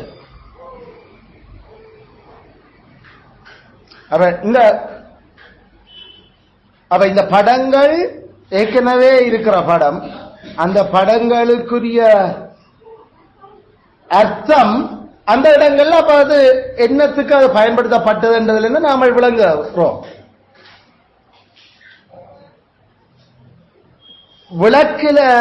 விளக்கு தண்டில வெளிச்சம் எப்பயுமே எரிஞ்சு கொண்டிருக்க வேண்டும். ஒரு நாளும் விளக்கு பகலோ இரவோ நூறக்கூடாது என்று ஆண்டவர் கதைச்சவர். அதே நேரம் சமூக தப்பம் ஒவ்வொரு நாளும் இருந்து கொண்டிருக்கணும். ஓய்வு நாள்ல மட்டும் அதை புதுசா மாத்து, மற்றபடி அது அங்க இருந்து கொண்டிருக்கு சமூக தப்பம். இப்ப இந்த சமூக தப்பமும் இந்த வெளிச்சம் நூந்தரக்கூடாது என்றதுகள் எங்களுக்கு அடிப்படையில என்னத்தை சகரியாவில காட்டுது? அந்த பிரசனம் அந்த உள்ளறையில போகல என்ற ஆவியால நான் சகலத்தையும் செய்கிறேன். கர்த்தருடைய ஆவி எங்க இருக்கோ அங்க எல்லாம் இலகுவா இருக்கு. செருபாவேலே பயப்படாத என்ற ஆவியால ஆகும் இது. அப்ப அந்த உள் அறை, அதாவது வெளிப்பிரகாரம் உள்பிரகாரத்தில் வைக்கப்பட்டிருந்த அந்த அப்பமோ அல்லது அந்த விளக்கினுடைய வெளிச்சங்களோ பரிசுத்த ஆவியானவருடைய பிரசன்னத்தை சபையில காட்டிக் கொண்டிருக்கிறதுக்கான அர்த்தமாத்தான் அது பழைய ஏற்பாடுல பயன்படுத்தப்பட்டுக் கொண்டிருக்கிறது. கடவுளுடைய ஆவியால ஆகும் இதுகள். வானத்திலிருந்து யாரையா மன்னா ஒளியலும் கடவுளுடைய ஆவியாலே அது ஆகும். அந்த அப்பங்கள் வனாந்தரத்தில் போஷிச்சது மாதிரி அது கடவுளுடைய பிரசன்னம் எங்க இருக்குதோ அங்க இருக்கேக்கல மனுஷன் வாழுவான். கடவுளுடைய ஆவி எங்க இருக்குதோ அவற்றை ஆவியால அது அந்த சபை அல்லது அந்த சபையினுடைய ஒவ்வொரு உறுப்பினர்களும் அந்த வெளிச்சம் பிரகாசிக்கும். அந்த வெளிச்சம் நூந்துத்தோ அது பிரச்சனை. அப்ப அத ஆசாரியர்கள் என்ன செய்யணும்? திரிய வெட்டி அதனுடைய அந்த எரிஞ்ச அந்த தூள்கள் கருப்பு கரிகளை அகற்றி அதுக்கு எண்ணெய் ஒழுங்கா விட்டு அந்த கடவுளுடைய பிரசன்னம் எப்பயுமே இருக்கிறதையும் அது எரிஞ்சு கொண்டிருக்கிறதையும் சரியாக மெயின்டைன் பண்ணணும். இதைத்தான் ஆண்டவர் தெளிவா சொல்லி கொண்டிருந்த ஆசாரியர்கள். அதுக்குதான் அங்க சபைக்குள்ள போறது அந்த உள்பிரகாரத்துக்கு. ஓய்வு நாள் தோறும் அந்த அப்பம் மாற்றப்படும். அது அங்க பூஞ்சனம் முடிச்சிருக்கே இல்லை. நமக்கு சாதாரணமா 2 நாளுக்கு ஒரு நாள் இன்றைக்கு செய்தா பின்னேரமே வெளியில வச்ச கறி அது புளிக்க தொடங்கும். அல்லது நாம சுட்ட ரொட்டி அது 2ஆம் நாளையில 3ஆம் நாளையில பூஞ்சனம் பிடிக்கும். ஆனா 6 நாள் ரொட்டி ஒரு பூஞ்சனம் இல்ல, ஒன்றும் இல்ல, ஒரு ஃப்ரிட்ஜும் இல்ல, ஒன்றும் இல்ல. ஆனா அங்க இருந்து கொண்டிருக்கு ஃப்ரெஷ்ஷா. அந்த ரொட்டியைத்தான் தாவீதும் அவனோட இந்த மனுஷன் சாப்பிட்டார். ஐயா கருத்து கொஞ்சம் பூஞ்சனம் பிடிச்ச கதையே இல்ல. கர்த்தருடைய பிரசன்னத்துல கர்த்தர் ஆவியால அவற்றாவி எங்க இருக்குதோ அங்க பூஞ்சனமும் இல்ல. அங்க இந்த உலகத்தினுள்ள அவர் படைச்ச அந்த விதிகளுக்கு மேலால் அவர் வேலை செய்து கொண்டிருக்கிறத அவர் காட்டுற உலகுதோ. அதாவது மனுஷன் அப்பத்தால மட்டும் இல்ல வாழ்றது. அந்த அப்பத்தை பூஞ்சனம் பிடிக்காம அந்த அப்பத்துல அந்த நோக்கத்தை அந்த போசாக்க தக்க வச்சு கொண்டிருக்கிற கடவுளால தான் மனுஷன் வாழ்ந்து கொண்டு. மற்றபடி இதுல இவ்வளவு போசாக்கு இருக்கு, இதுல இவ்வளவு போசாக்கு இருக்கு, நீ இவ்வளவு கிராம் எடுத்து திண்டுவர். கத்தற்ற பிரசனம் உன்னோட இல்லையண்டா அது வெறும் சக்கையா கக்காவாத்தான் போகுமே தவிர ஒன்றும் அகத்துறிஞ்சப்படாது. என்ற போசாக்க நம்பி தின்னுறிய கெத்தற்ற பிரசன்னம் கெத்தர் இதை தந்திருக்க கடவுளை உம்மடையிலிருந்து வேண்டுகிறோம், இதை நீர் படைச்ச நோக்கத்தை என்ன நிறைவேற்றும் என்று அவரை நம்பி தின்னுறியான்றது நாங்க விஷயம். இதுல அது இருக்குது, இதுல இது இருக்குது என்றது அறிவு நல்லது. அது அந்த அறிவு அந்த அது இருக்கிறதே இருந்தும் அது இல்லாத மாதிரி ஆக்குறதுக்கு அவரால முடியும். அங்கே வந்தார் பலத்தாலும் அல்ல, பராக்கிரமத்தாலும் அல்ல, போசாட்டாலும் அல்ல, சத்துணவாலையும் இல்ல, கர்த்தருடைய ஆவியானோட எங்க அவர் பிரசனமா இருக்கிறாரோ அங்க சத்தில்லாத சாப்பாடு சாப்பிடுறதுக்கு அவர் வச்சாலும் அதை சத்தாக்கி தர்றதுக்கு அவரால முடியும். அதான் அந்த பாயிண்ட். 40 வருஷம் கார்போஹைட்ரேட் மட்டும் சாப்பிட்டு கொண்டு வாழ்ந்து உடம்ப நல்ல சுத்தங்கள் பண்றதுக்கும் அவரால் வைக்க முடியும். வேற புரதமும் இல்ல, ஒன்றும் இல்ல, ஏதோ அப்பப்ப ஏதோ ஒன்று சும்மா சாப்பிடக்கூடிய மாதிரி 40 வருஷம் பிறகும் இஷ்டவேல்ல அப்பப்ப இல்ல. அவரோட நாம பைபிள ஒழுங்கா படிச்சோம்னா நாளாந்த சாப்பாடு இறைச்சி இல்ல. நாளாந்த சாப்பாடு அவளுக்கு அந்த கோதுமை மாவிலையோ அல்லது அந்த சிறுதானிய சிறு கோதுமை என்று சொல்றதுல அப்ப பாலி அந்த செய்த ஒரு பான், நாம இப்ப சாப்பிடுற பான் அல்லது அதுல ரொட்டி ஆக்கி அத அவ வினாகிரி மாதிரி ஒரு ரசத்துல அல்லது அந்த பியர்ல அல்லது அவட வைன்ல ஜஸ்ட் நாம தேத்த நீரை தொட்டு சாப்பிடுற மாதிரி சாப்பிடுற சாப்பாடு அவங்களோட நாளாந்த சாப்பாடு. நாளாந்த முறைச்சி சாப்பிட்டாலண்டா அரசர் மட்டும்தான். சாதாரண எபிரேயருக்கு ஓய்வு நாள்டா சரியான புழு கொண்டாட்டம். ஏனென்றா அன்றைக்குத்தான் அவர்களுக்கு அது கிழமையில் ஒரு விருந்து நாள். அப்ப அன்றைக்கு தான் நாமளும் இப்ப ஞாயிற்றுக்கிழமை தானே முந்தியெல்லாம் பொதுவாக இறைச்சி வேண்டி சமைக்கிறது, மற்ற நாள் ஏதோ இருக்கிறது. நாமளும் போய் ஞாயிற்றுக்கிழமை அந்த அது கெட்ட நாள். அது பழைய ஏற்பாடுலையும் மிஸ்டர் அந்த நாள் தான் விருந்து நாள் பேசிக்கா. அப்ப அன்றைக்கும் அது எப்படி விருந்து? ஐயோ ஜோசேப்பும் மரியாளுக்கும் தெரியும் அவளுக்கு ஆடு கொண்டு வர்றதுக்கு கூட வக்கில்ல அவளை. அப்ப என்ன வேண்டி தின்றுப்பினும் நினைச்சு கொண்டிருக்கிறோமா? கடைசி வரைக்கும் இல்ல. கிறிஸ்துவ ஒப்பு கொடுக்க வர்றதுக்குள்ள அவளுக்கு காட்டு புறா கொடுக்கறது தான் அவளோட வருமானம். ஏண்டா எப்ப ஆட்டரச்சி மாட்டரச்சி சாப்பிட்டு இருப்பான். அப்ப 3 விருந்து அந்த காலங்கள்லையும் 3 வருஷத்துல 3 தரம் எனக்கு முன்னால வரணும் என்று சொல்லிக்கலாம். அங்க அரசர்கள் மாடு கண்டு கொடுக்க. அப்ப அதுல கிடைக்கிற அந்த ஸ்பெஷல் விருந்து அல்லது ஓய்வு நாள்ல அந்த கஷ்டப்பட்டதுக்கு சேர்த்து சமைக்கிற அந்த கொஞ்சம் பணக்காரையாக்கள் அவங்களுக்கு அன்றைக்கு ஓய்வு நாள்ல ஏதாவது சாப்பாட்டு கூப்பிட்டா சாப்பாட்டுக்கு போயிருந்து சாப்பிடுறது வருகிறோம். அன்றைக்கு கொஞ்சம் ஸ்பெஷலா இருக்கு. மற்றபடி மரியாளும் ஜோசப்பும் முறைச்சி சாப்பிட்டு வளர்க்கப்படையில் எங்களை மாதிரி கோதுமை மாவுல ரொட்டி, வெள்ளை அரிசியில சோறு, ஒரு பருப்பு அல்லது ஒரு தானியம் அதுல தொட்டு சாப்பிட்டது. இதான் அன்றாட உணவு. இஸ்ரவேலர் நம்மள மாதிரி அந்த மிரக்கறி இந்த மிரக்கறி அது புடுங்கி இது சாப்பிட்டு ஒரு 2 மிரக்கறியோட ஒரு இது. இஸ்ரவேலுக்கு பைபிள்ல மிரக்கறியே சரியான குறைவு கதை கர்றது. ஏன்னா அவர்களுக்கு அப்படி கீரை பொன்னாங்கானி அப்படி 1-2 கதையும் அதுவும் எல்லாருக்கும் அந்த விஷயங்கள் இல்லை. அதனால கத்தர்த்த பிரசனம் எங்க இருந்துச்சதோ அவருக்கு கொடுத்த அந்த சாப்பாட்டோட அவளை வாழ வச்ச. அது பிளத்தை கொடுத்த சாப்பாட்டில இல்ல பெலன், கத்தர் இருக்கிறதான் பெலன். அதான் அந்த பாயிண்ட். அப்ப இப்படி இந்த பகுதிகள் எல்லாம் வாசிக்கல படிக்கல அந்த உருவம் அந்த உருவங்கள் கத்தர் சபை நடுவில் நிற்கிறாருண்டா, கத்தர் எங்களை வீட்டுக்கு மத்தியில் அவர் தான் வாழ்றாருண்டா, கத்தர் என்ற உடல் அவர் ஆலயமா அவர் எனக்குள்ள வாழ்றாருண்டா அது பெலன். அதுதான் நமக்கு இருக்கிற தைரியம், அதுதான் எங்களோட சந்தோஷம்.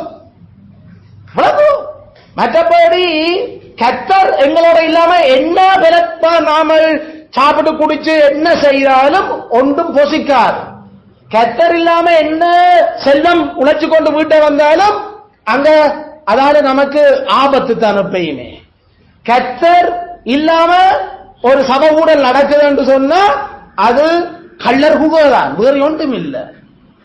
இப்படிப்பட்ட பிரசன்னத்தை தான் எங்களுக்கு அவற்றை ஆவியானவர் அங்க இருக்கிறார்ன்றதான் அந்த அகல்கள், அந்த நெருப்பு, அந்த அந்த குத்து விளக்குகள்ல எரிஞ்சு கொண்டிருக்கிற விஷயங்கள் காட்டிக் கொண்டிருக்கு. சபையில மத்தியில கிறிஸ்துவும் அவற்றை ஆவியும் கட்டாயம் இருக்க வேணும். அதுதான் நான் செய்து கொண்டிருக்கிறேன் ஜோவான், அதை சொல்லி இவர்களுக்கு இதான் அங்க மெசேஜ் போய் கொண்டிருக்கிறது. இப்ப நீங்கள் தானியேல் புத்தகத்தில் 7ஆம் அதிகாரத்தில் தானியேல் 7 அதையும் யோவான் அப்போகலிப்சிஸ் 1 இருக்கிறதுலையும் ஒரு ஒப்பிட்டு மனுஷகுமாரன் அந்த படத்தை காட்டேக்களோ ஒப்பிட்டதை பாரு, ஒப்பிட்ட கவனிச்சியலன்னு சொன்னா ஏறக்குறைய ஒரு 7-8 செய்யும் போற. சோ 7ஆம் அதிகாரம் தானியேல் 7. அப்ப கவனிங்க, இங்கால தானியேல், அங்கால அப்போகலிப்சிஸ். 1 2 3 4 5 6 7 1 2 3 4 5 6 7 8 ஒப்பிடு. தானியேல் 7ல அவருடைய வஸ்திரம் உறைந்த மழையை போல்.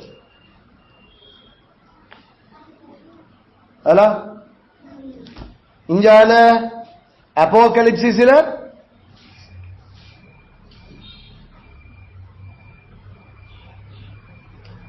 என்னுடைய மார்பருகே பொற்கச்சை கட்டியிருந்தார். எங்க போற பொற்கச்சை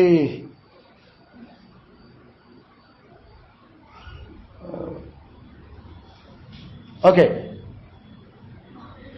போறோங்க. அவருடைய பேசினதை திரும்ப 7 பொன் குத்து விளக்குலையும் அந்த 7 குத்து மத்தியில் நிலையங்கி நிலை அங்கி, அந்த நிலை அங்கி, அந்த நிலை அங்கி என்று சொல்றது ரோப் டு ஹிஸ் ஃபீட், அதாவது அவருடைய பாதம் வரைக்கும் இருக்கிற அந்த உடுப்பு ரோப், அதான் நிலை அங்கி.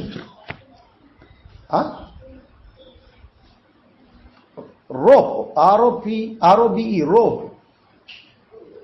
ROBE சரிண்ணே ரோப். அந்த பெரிய சட்டை, பெரிய ஒரு அடிய தொலைவலண்டு இருக்கிற பெரிய அந்த உடுப்பு. அப்ப இங்கால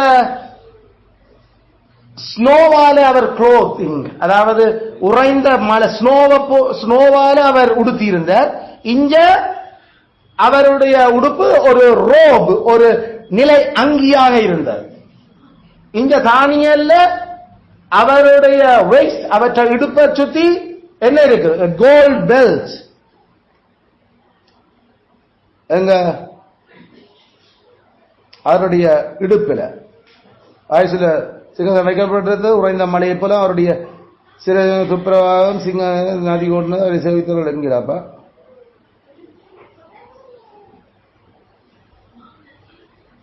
நம்மள தமிழ்ல காண இல்லையா, எங்க வேற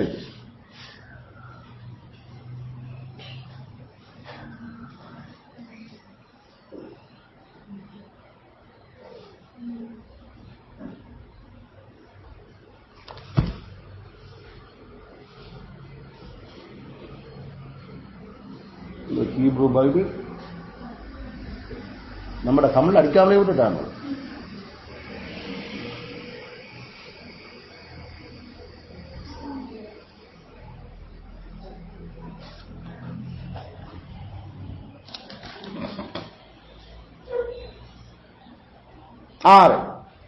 தானியேல் 15 வருது இல்ல அது.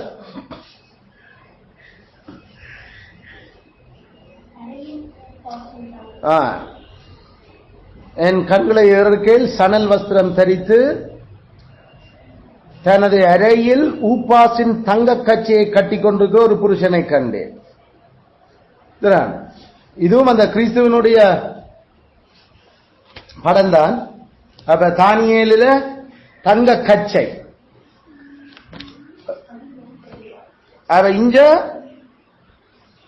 மார்பருகே பொற்கச்சை, அதுவும் தங்க கச்சை கோல்டு.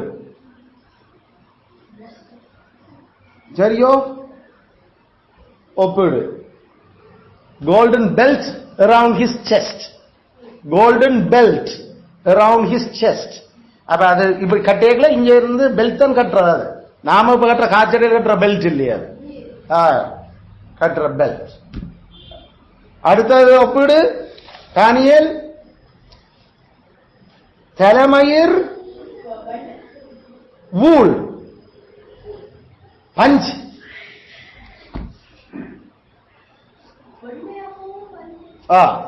வெண்மையாகவும் பஞ்சாகும். சரி, இங்கேயும் அவருடைய சிரசும் மயிரும் வெண் பஞ்சை போல்.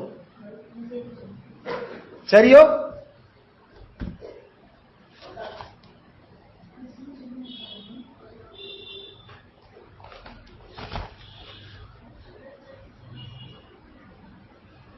தானியேல் 10 6 அவருடைய முகம் மின்னலின் பிரகாசத்தை போலவும் அவருடைய கண்கள் எரிகிற தீப்பந்தங்களை போலவும் தீபங்களை போலவும்.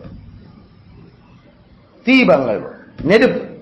இங்க அப்போகலிப்ஸில் அவருடைய கண்கள் அக்கினி ஜுவாலை அக்கினி தீபங்கள் போலவும்.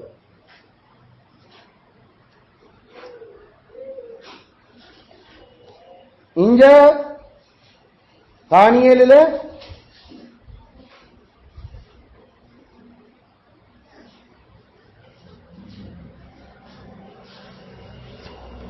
அவருடைய பாதங்கள்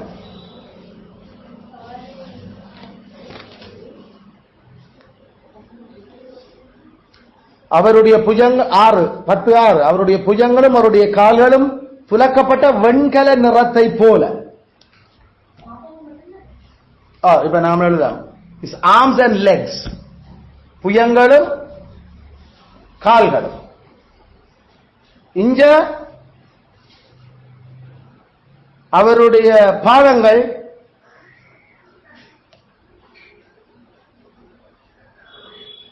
உலைக்களத்தில் காய்ந்த பிரகாசமான வெண்கலம். France brass. Arms and legs like bronze. In the legs like glowing brass.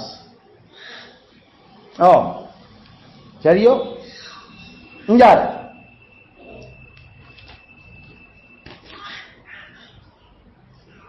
10:6 அவருடைய வார்த்தைகளின் சத்தம் ஜனக்கூட்டத்தின் ஆரவாரத்தை போல இருந்தது. ஜனக்கூட்டத்தின் ஆரவாரம். இங்க அவருடைய சத்தம் பெருவெள்ளத்து இரைச்சலை போல இருந்தது. Voice like many waters. அங்க மெனி பீப்புள், இங்க மெனி வாட்டர்ஸ். அங்க நிறைய ஆட்கள் கதைக்கிற சத்தம், இங்க கணக்க தண்ணி ஓடி வர சத்தம் அல்ல தண்ணி சத்தம்.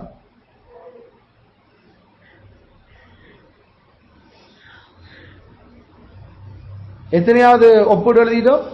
6. 7வது தானியேலில் அவருடைய முகம் மின்னல் பிரகாசம்.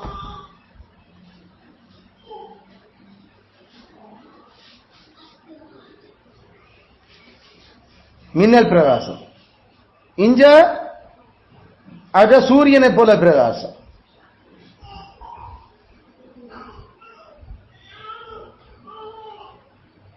அவருடைய முகம் வல்லமையா பிரகாசிக்கிற சூரியனை போல.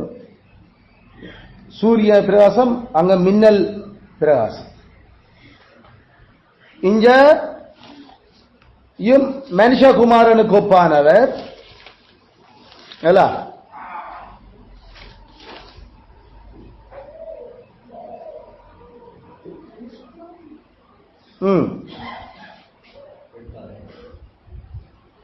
ஐயா 8வது 13 7:13 இதோ மனுஷகுமாரனுடைய செயலான ஒருவர் வானத்து மேகங்களுடனே வந்த.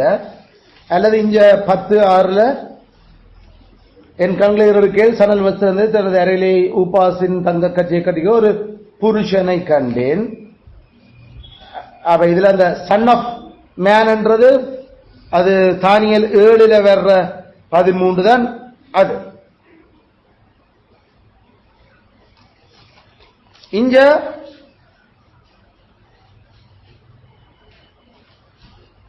மனுஷகுமாரனுக்கு ஒப்பானவர் 13ஆம் வசனம்.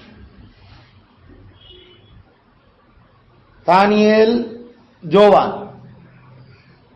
அந்த காட்சியினுடைய ஒப்பீடுகள் 8:8 son of man like son of man.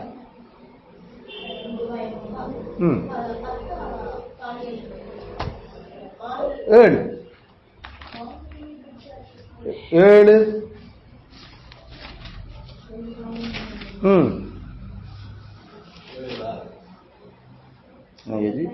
7:13.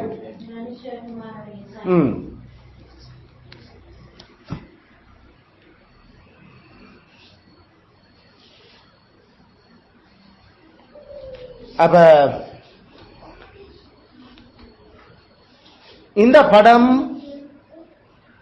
வெளிப்படுத்தல் புத்தகத்தில் படம் இது வந்தபடியால நாம இந்த படம் வேற எங்க படம் விழுந்திருக்கின்றத பார்த்தனாங்க. இப்ப இந்த படத்துல இருக்கிறத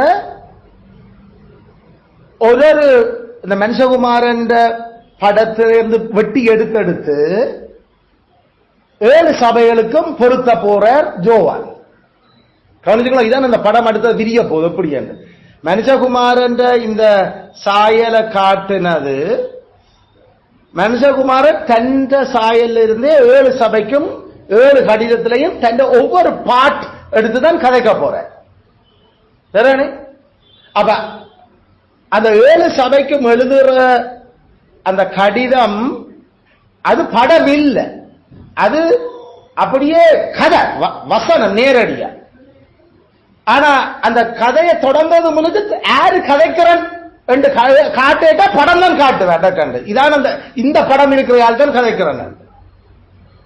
அப்ப நாம இப்ப இந்த 1ஆம் அதிகாரம் 10ஆம் வசனத்திலிருந்து 20ஆம் வசனம் வரைக்கும் நாம இதுக்குள்ள நிக்கிறோம் மினக்கட். ஏன்னா படத்துல இந்த படம் வேற எங்க ஜோவான் பைபிள்ல எங்க இந்த படம் இருந்ததுன்றதை பார்க்கிறதுக்கு.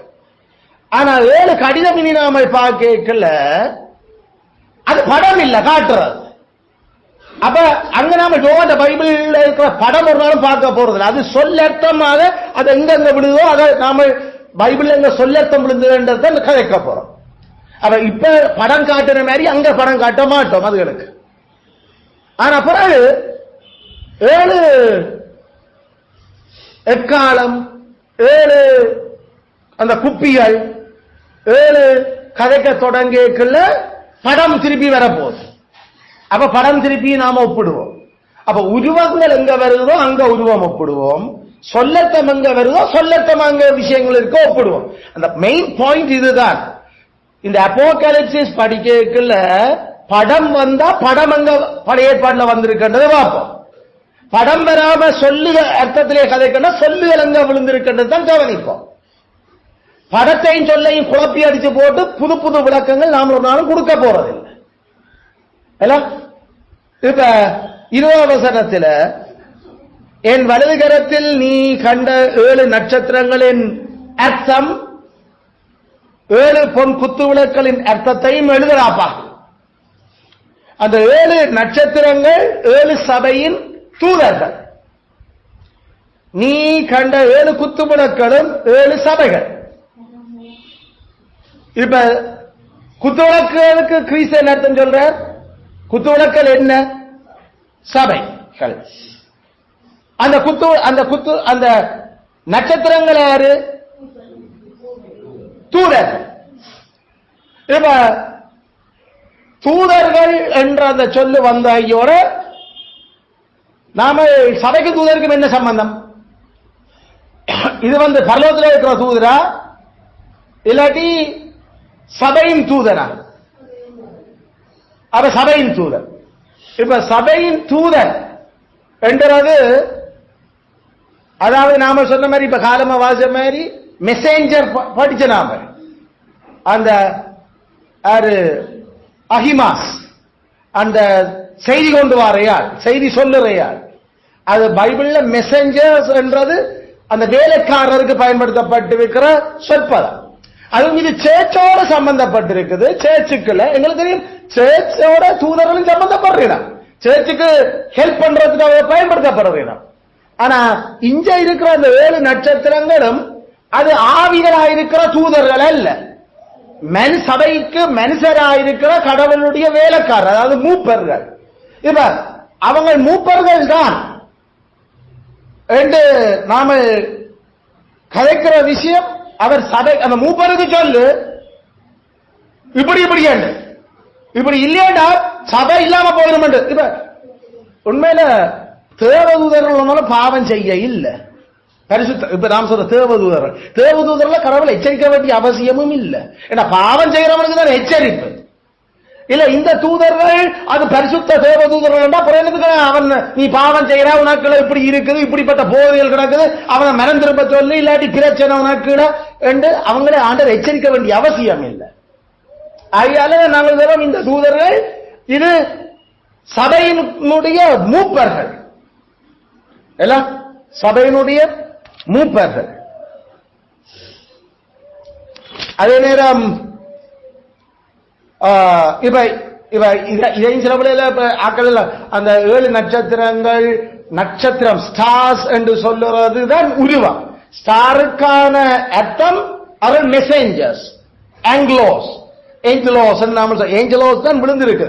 இது ஏஞ்சல் என்று சொன்ன ஐயோட இங்கிலீஷ்ல சாதாரண நாம பைபிள்ல ஏஞ்சல் என்றா கட்டாயம் பரலோகத்தின் தேவதூதர்கள் என்ற அர்த்தத்துக்கு போக வேண்டிய தேவை இல்லை. என்ற பைபிள்ல அந்த ஏஞ்சலோஸ் என்று சொல்றது நாம பார்க்கிற தாவீதினுடைய தூதர்கள், தாவீது மரண ஆறுதல் சொல்றதுக்கு அனுப்பின அவனுடைய தூதுவர்கள், அம்பாசடர்ஸ், இப்படி பைபிள்ல பல தூதர்கள் மெசேஜஸ் காட்டப்படுது.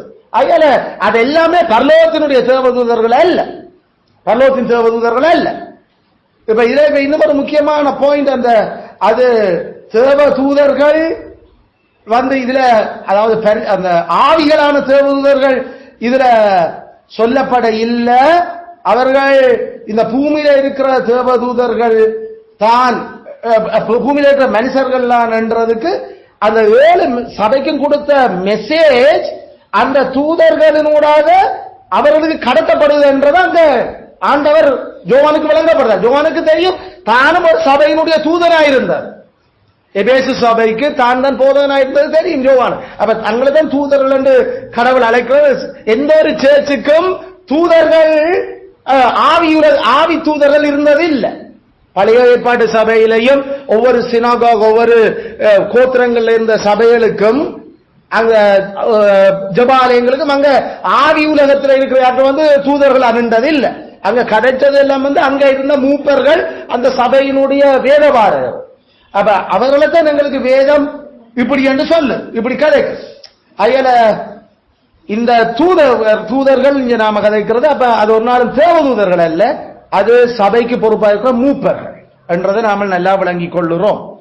இங்க இருக்கிற பல பிரச்சனை, சில பேர் படத்துக்கே ஒரு பட விளக்கம் எடுக்க யோசிப்பினோம். அதாவது இந்த தூதர்கள் அது ஆவி தூதர்கள் என்று.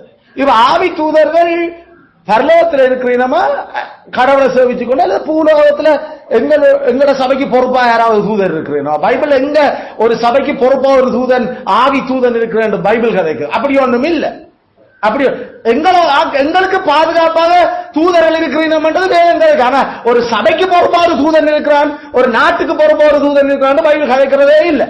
பைபிள் மனுஷருக்கான உதவிக்காரராகத்தான் தூதரை கதைக்கிறத தவிர மற்றது மனுஷருக்கான பொறுப்பாளிகளா தூதரை ஒரு நாள் கதைக்கிறது இல்லை. அதாவது மனுஷர் ஆளுக மனுஷருக்கு பொறுப்பாக அவருடைய தலையாக ஒரு நாளும் ஆவிகளை கடவுள் வைக்க இல்லை. ஆவிகள் எங்களோட பணிவிடக்காரரே தவிர எங்களோட தலைவர்கள் இல்லை. ஆனா இங்க கதைக்கிறது அந்த சபையினுடைய தலைகளுக்கு எழுத நீங்கள். அதனால நாங்கள் சொல்றோம் இது ஒரு நாளும் தேவதூதர்களை இது குறிக்கிறது இல்லையா. இப்ப இந்த 7 தேவதூதர்களும் அவற்ற கையில வலக்கையில இருக்கிறீங்க. கவனிச்சுங்க பாயிண்ட்.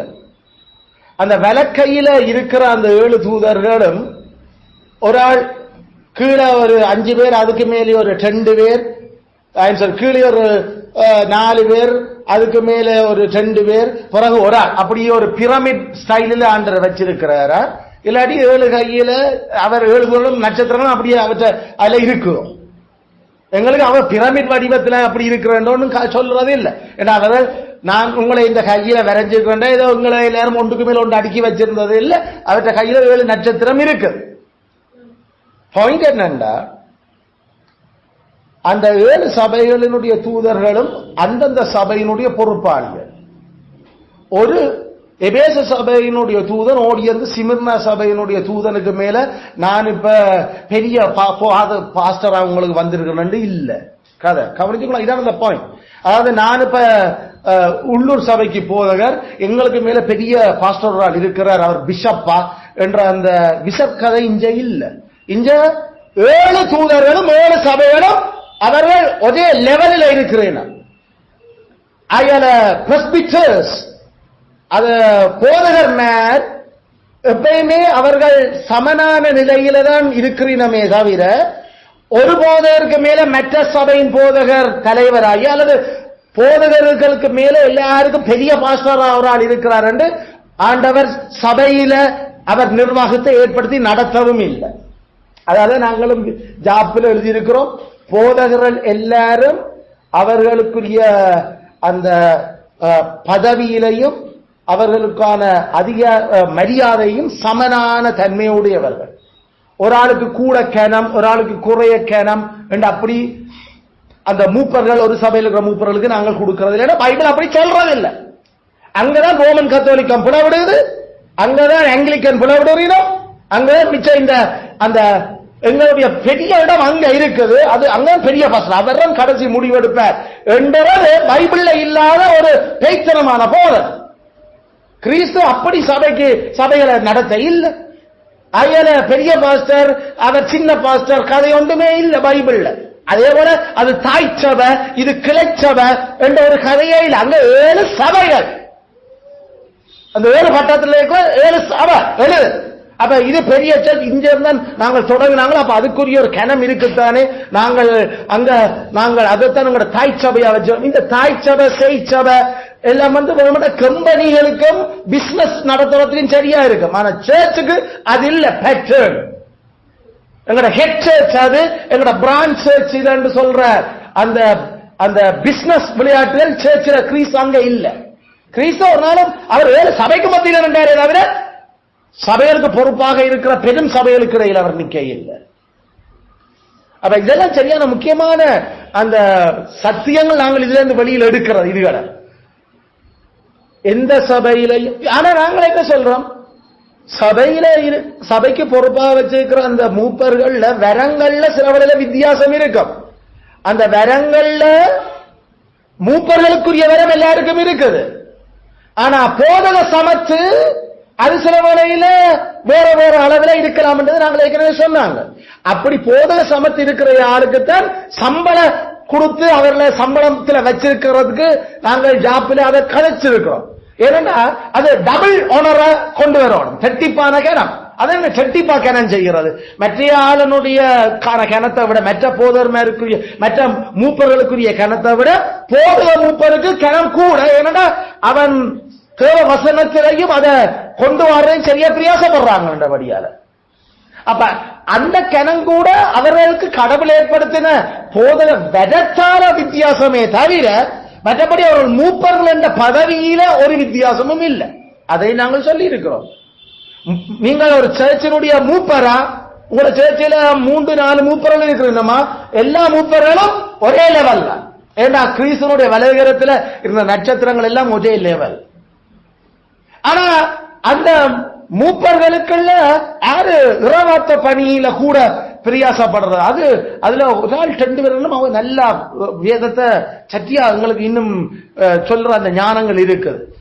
சரி சரி. அப்ப அது அவர்களை நாங்கள் டீச்சிங்கள் போதக மூப்பர்களாக அடையாளம் காண்றோம். இந்த எழுதப்பட்டிருக்கிற அந்த ஒரு மூப்பன் குறிப்பாக அவன் தான் அந்த போதிக்கிற மூப்பனா இருக்கிறபடியால அவரைத்தான் இந்த ஆண்டவர் குறிப்பா கதைக்கிறார். நான் அந்த நீ இப்படி சொல்லு, அவனுக்கு இப்படி சொல்லு, இதை ஒழுங்கா சொல்ல செய் என்று சொல்லி அந்த கதைக்க தொடங்க போறேன். அதே நேரம் கட்டாயம் போக 32 நாமல் நாண்டு குடிக்க இல்ல. ஏனென்றா பைபிள் எங்களுக்கு டிசிப்ளினரி ஆக்ஷன்கள் எல்லாம் எடுக்கிறத பற்றி இது கதைக்குது. 7 சபையில் கதைக்க தொடங்கல, அது கதைக்குது. அப்ப அங்க கட்டாயம் போதிக்கிற மூப்பன் தான் டிசிப்ளின் ஆக்ஷன் இல்ல, அது மூப்பர்களா இருக்கிறவர்கள் டிசிப்ளின் ஆக்ஷன் எடுக்கிறார். அதுல இயேசுவோட கையில இருந்தது போதிக்கிற மூப்பன் என்ற ஒரு சாரப்பட நாமல் முடிவுக்கு வரையும் மேலாது. அங்க இருந்தது அந்த சபையில முதன்மையாக இருக்கிற ஒரு மூப்பர். அதால் நாங்கள் எங்களுடைய ஜாப்ல எழுதி வச்சிருக்கிறோம், சபையினுடைய நிர்வாகங்களை கொண்டு நடத்துறதுக்கு மூப்பர்களுக்குள்ளேயே ஒரு தவிசாளர் தெரிவு செய்யப்பட்டிருக்க வேண்டும். தவிசாளர் என்று நாங்கள் சொல்ற சேர்பர்சன் அல்ல, சேர்மன். கன மூப்பர்கள் இருக்கிற ஒரு சபையில எல்லாரும் சமன் தான். ஆனா ஒழுங்குகள் சரியாக முடிவெடுக்கிறதுக்கு அவர்களால தேர்ந்தெடுக்கப்பட்ட ஒரு மூப்பனரால் அங்க அவர்கள் எல்லாருக்கும் பொறுப்பா இருக்க வேண்டும். அது கட்டாயம் அவர் தான் அப்படியே இருக்கணும் என்ற அவசியம் இல்லை, அது இவர்களுடைய முடிவுகளால் அல்ல. ஏனென்றா அது இல்லாட்டி பிறகு அவனவன் தன் பார்வைக்கு ஏற்றபடி செய்ய தொடங்குவாங்க. அப்ப எப்பயுமே மேல ஒரு ஆள் இருக்கிறது அவசியம். அதுக்காக அது அவர் எல்லாருக்கும் மேல அதிகாரி என்ற அர்த்தம் அல்ல. அவர் அந்த கூட்டங்களுக்கு பொறுப்பாகவும் சபையில் நடக்கிற விஷயங்களுக்கு கதிரையில முன்னிக்கிறது அதை நடத்துறதுக்கும் ஆக மட்டும்தான் அதை கதைக்கிறோம். மற்றபடி மற்ற மூப்பர்களுக்கு எல்லாருக்கும் பெரிய மூப்பர் இவர் என்று நாங்கள் கதைக்கிறது இல்லை. அதுல சரியான கவனமா இருக்கிறோம். எல்லா மூப்பர்களும் சமன். அவர்கள் கிறிஸ்துவுக்கு முன்பாக கிறிஸ்துவோட வரத்தில சில வேளையில போதிக்கிற வரம் வித்தியாசமாக அவர்களுக்கு அளவு கொடுபட்டிருக்கலாம். அதுல போதக மூப்பனுக்கு தான் அது அதிக கனம். அதுக்காக அவர் எல்லா மூப்பர்களுக்கு மேல அதிகாரம் செலுத்துற அர்த்தம் அல்ல, அல்ல அவர் சபைக்கு மேல அவர் தான் அதிகாரம் செலுத்துவார் என்ற அர்த்தம் அல்ல. அதிகாரமும் கனமும் எல்லாருக்கும் மூப்பர்கள் அடிப்படையில் சமனாத்தான் இருக்கு. அதுல சபையை எல்லா விசுவாசிகளும் அங்க தவிர சகல மூப்பர்களையும் ஒரே சராசரம் வச்சு பார்க்க வேண்டும். அதான் வேதம் உங்களுக்கு சொல்லி தருது. அதிகாரத்தில் அதிகாரம் யாருக்கு பவர் இருக்குன்னா எல்லாருக்கும் பவர் இருக்கு, ஒரே அளவு பவர். எப்படி பிதாக்கு குமாரனுக்கு பரிசுத்த ஆவிக்கு ஒரே பவர் எல்லாருக்கும் இருக்க, ஒரு ஆளுக்கு மேல ஒரு ஆள் இல்லையோ திரிய கடவுள் எல்லாரும் சமமானவளும் சமத்துவமானவளுமாயும் இருக்கிறேன்னா, ஆனா அவர்களுக்குள்ளேயும் அவருடைய பணியின் அடிப்படையில் ஒரு வித்தியாசம் காட்ட தொடங்குறோம். அதுக்காக நாங்கள் திருத்துவத்தின் 2வது நபர் திருத்துவத்தின் 3வது நபரை விட பெரியவர் என்று நாங்கள் கதைக்கிறது இல்லை. அவர் எல்லாரும் சமனானவர். இந்த சத்தியத்தை நாம் இந்த 20வது வசனத்திலிருந்து விளங்கி கொள்ளுறோம். இது பிழையான முடிவுகளை பேர் பிழையா சபைகளை நடத்துறினோம்.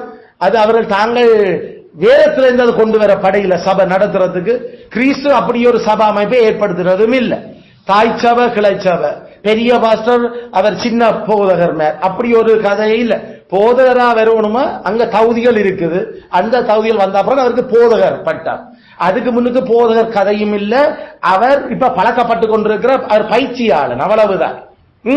அங்க சபை ஒன்று ஸ்தாபிக்கிறோமா இன்னொரு இடத்துல, அதுக்கு பேர் இன்னும் சபை இல்ல. அது இப்ப நாங்கள் இப்ப சபை நாட்டு பணியில ஈடுபட்டு கொண்டிருக்கிறோம். அது சபை இல்ல, சபையாக இன்னும் உருவாக்கப்படல. சபையா உருவாகணுமோ அந்த சபையாக உருவாக்கப்படுறதுக்கு மூப்பர்களும் அங்க அங்கத்தவர்களும் அவசியம். அங்கத்தவனும் மூப்பனும் இல்லாம ஒன்று சபையாக ஏற்றுக்கொள்ளப்படாது. சபையா வந்துட்டா அதுக்கு பிறகு அது தாய் சபை கிளச்சபை கதையே இல்லை. அந்த சபையை நிர்வகிக்கிறதுக்கு மூப்பர்களும் அதுக்கான அங்கத்தவர்களும் இருக்கிறீங்களா, இந்த சபையை நிர்வகிக்கிறதுக்கு மூப்பர்களும் அங்கத்தவர்களும் இருக்கிறோம், அவ்வளவுதான். ஆயால நாங்கள் இத விளங்கிக் கொள்ள வேண்டும். 1ஆம் நூற்றாண்டுல எழும்பின பிரச்சனைகளுக்கு இன்னும் அப்போஸ்தலர்கள் உயிரோடு கேட்க எழும்பின பிரச்சனைகளுக்கு நாங்கள் எருசலேமுக்கு தான் போனோம்.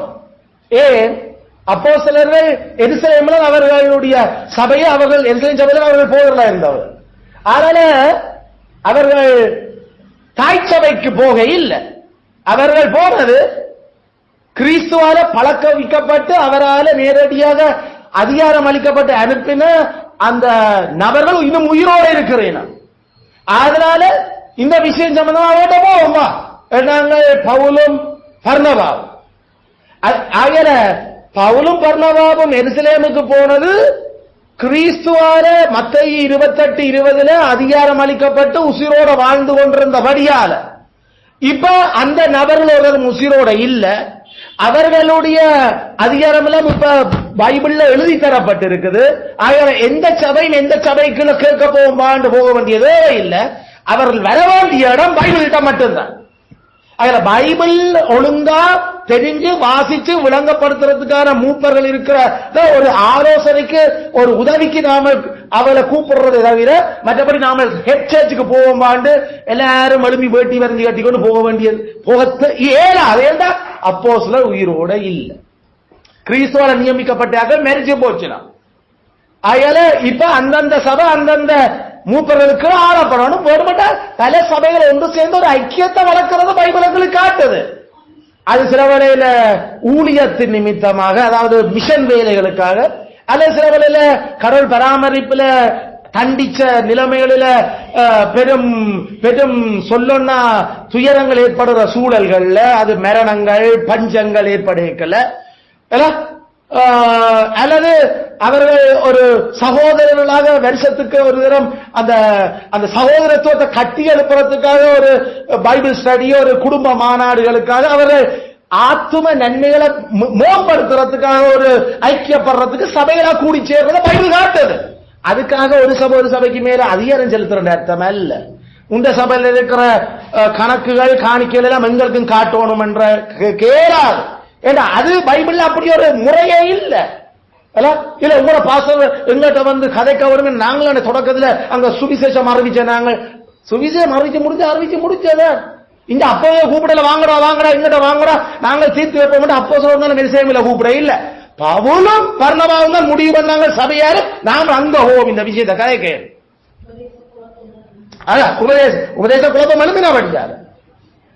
உபதேச குழப்பம் எழுப்பினபடியால அது எருசலேம்ல இருந்து வந்திருக்கிறாங்க அந்த குழப்பினையாக்கள். அங்க இருந்து இங்க இவங்களை அனுப்புறவங்களோ இது பெரும் பிரச்சனையா கிடக்கு. சரி அப்போசோ ஒரு நாள் அப்போசா கூப்பிடல என்ன அந்தியாக்கள் என்ன பிரச்சனையா வாங்கினா என்ன வராம இருக்கிற இவ்வளவு நாள் என்று அவங்க ஒரு நாளும் கூப்பிட்டது இல்லை. அதுல தலைமை சபை கூப்பிடுறது வந்து விளக்கம் சொல்லு கேட்கிறது ஒன்றும் அப்படி பைபிள்ல இல்லை. மேலா அங்க அந்தந்த உள்ளூர் சபைகள் அந்தந்த போதர்களாலும் அந்தந்த மூப்பர்களாலும் அந்தந்த அங்கத்தவர்கள் ஆளப்படுவார்கள். அங்கத்தவர்களும் மூப்பர்களும் கொண்ட அந்த அமைப்புக்கு பேர் அவர்கள் கடவுளுடைய வார்த்தையின்படி திருநியமங்களை சரியாக பயன்படுத்தி இறவாத்தபடி சரியா இருந்து திருத்த சிக்ஷைகள் அங்க மேற்கொள்ளப்பட்டு கொண்டிருந்த அதுக்கு பேர் சபை. மற்றபடி ரோமன் கத்தோலிக்கத்தினுடைய இந்த முழு சிஸ்டமும் அல்லது ஆங்கிலிக்கனுடைய சிஸ்டங்களும் அல்லது மெதடிஸ்டினுடைய இந்த சிஸ்டங்கள் எல்லாம் பைபிளுக்கு எதிரான. ஜோவான் கண்ட கிறிஸ்து அந்த சபைகளில நடுவில் இல்லை. அதான் வெளிப்படையா சொல்றாங்க. கிறிஸ்து எந்த சபைக்கு மத்தியில் அனுப்பார்? அவர் சொன்ன அவற்ற விருப்பத்தை செய்து கொண்டிருக்க அதிகார வரம்புக்கே அடிபட்டு கொண்டு காணி சொத்துக்கும் அடிபட்டு கொண்டு யாரு உங்களில் யாரு பெரியவன் நான் சின்னவனா என்று அடிபட்டு கொண்டிருக்கிறவன் ஆண்டு ஏன் அடிபடுறீர்கள்? உங்களில் யாராவது பெரியனா வேலைக்காரனாயிட்டாம வேலை செய். நீ முதல் இறங்கி அவனுக்கு நீ பெரிய ஆளோ உனக்கு கூட தெரியும், அப்ப வேலை செய். நீ அவனுக்கு பாதம் கழுவி விடுறாங்க கீழே. இதுக்காக போப்பு வருஷத்துல ஒரு தன் குறிப்பிட்ட ஆக்களை தெரிஞ்செடுத்து பாதம் கழுவுற விளையாட்டு இல்ல. இயேசு சொன்னது நாளாந்தம் நீ அவங்களுக்கு வேலைக்காரனாய். இது வேலைக்காரன் இல்லை, இது பிஷப் பிஷப் ஹவுஸ். பிஷப் ஹவுஸுக்கு தான் போகணும் அங்க சந்திக்க. அவரும் எல்லாரும் கூட பெரியார் அதில் அவரை சந்திக்கணும். இத இந்த அஞ்ஞானிகளும் கனவேர் யோசி கொண்டாங்க. அப்ப கிறிஸ்தவர்களை சந்திக்கணும் அவர்களுக்கு ஒரு தலைமையம் ஒன்று இருக்கிறது. அது பிஷப் ஹவுஸ். அது ஒவ்வொரு ஏரியாவிலையும் இருக்குது. மென்னாருக்கு பிஷப் ஹவுஸ், மட்டக்களப்புக்கு பிஷப், யாழ்ப்பாணத்துக்கு பிஷப், அதுல கொழும்புக்கு பிஷப், அப்படி அவர் அல்லது முஸ்லிம்களுக்கு ஒரு இதை எடுத்துக்கொண்டு அவர்களுக்கு ஒரு முக்கியமான தலைவர்கள் அங்க இருக்கிறார். ஆனால் சைவர்களுக்கு தான் அப்படி ஒன்றுமே இல்லை. நல்லூர் ஆதீனத்திலே உண்டு, அல்லது அங்க அவர் தொண்டமனார்ல செல்வச்சந்நிதியில இன்னொரு ஆள். என்னடா நமக்கு தந்த பிரச்சனை இவங்களை யார வச்சு அப்படி யோசிக்கிறாங்க? பைபிளுக்கு முரணா நடக்கிற இந்த பைபிள்காரரை வச்சுக்கோங்க. ஒரு ஆங்கிலிக்கனுக்கு ஒரு பிரச்சனை வந்தா அவர்கள் யாரும் அங்க பிஷப் ஹவுஸ் பிஷப் இருக்கு, ஆங்கிலிக்கன் பிஷப். நமக்கு ஒரு பிஷப்பர் இல்லை இங்க. அதான் சைவம் அழிகிறார். இப்படி கணக்க பேப்பர்ல அப்படிதான் போட்டு கொண்டு இருக்கிறாங்க. இப்ப இவங்களுக்கு அந்த மாடல் எதை எதிர்பார்க்கிறேன்? இந்த பிஷப் ஹவுஸ்களை வச்சுக்கணும். பைபிள் அப்படி பிஷப் ஹவுஸ் ஒன்றுமே இல்லை. உண்மையில இவர்களுடைய விசர் நடவடிக்கைகளால இவங்களை இன்னும் விசராக்குறது கடவுள் அதை பயன்படுத்தி கொண்டிருக்கிறார். கிறிஸ்து ஒரு நாளும் அப்படி ஏற்படுத்தினது இல்லை. பிஷப் என்றாலே மூப்பர் தான். பிஷப் என்றா எல்டர் என்றான் அர்த்தம். எந்த எல்டரும் ஒரு எல்டருக்கு மேல பெரிய ஆள் இல்லை. ஆயர் என்றா எல்லாரும் ஆயர், மேய்ப்பர் என்றா எல்லாரும் மேய்ப்பர். அது என்ன ஆயர் இல்லத்துக்கு போறோம். அப்ப மற்ற ஆக்களுக்கு அப்ப இல்ல சும்மா ரோட்ல நிக்கிறீங்க. அப்ப சரியான பிள்ளையான மேல இதெல்லாம் தங்களோட பதவிகளுக்கு மனுஷ பெருமைகளுக்கு ஏற்படுத்தப்பட்ட முறைகள். எதை ஆண்டர் கண்டிச்சார்? இது இயேசுல காலத்திலும் இருந்தது. பரிசேர்களுக்கு பெரிய லோகங்களும் போட்டுக்கொண்டு பெரிய பேண்டுகளும் கட்டிக்கொண்டு, இவர் கருத்த பேண்ட், இவர் பிங்க் பேண்ட், இவர் ஒயிட் பேண்ட், அதிலேயே தங்களோட அதிகாரம் என்னென்று காட்டிக்கொண்டு, சில பேருக்கு வெள்ளை கோலர், சில பேருக்கு கருப்பு கோலர், இவர் யாரு இந்த ஆங்கிலிக்கன் மெத்தடிஸ்ட்ல இப்படி போட்டு ஏதோ ஒரு ஐடென்டிட்டியோட தாங்கள் அவரை விட பெரிய பாஸ்டர். பைபிள் கிறிஸ்து அந்த சபையில் நடுவில் இல்ல. கிறிஸ்து அந்த அதுகள் குத்து விளக்க அவர் எடுக்கவும் இல்லை.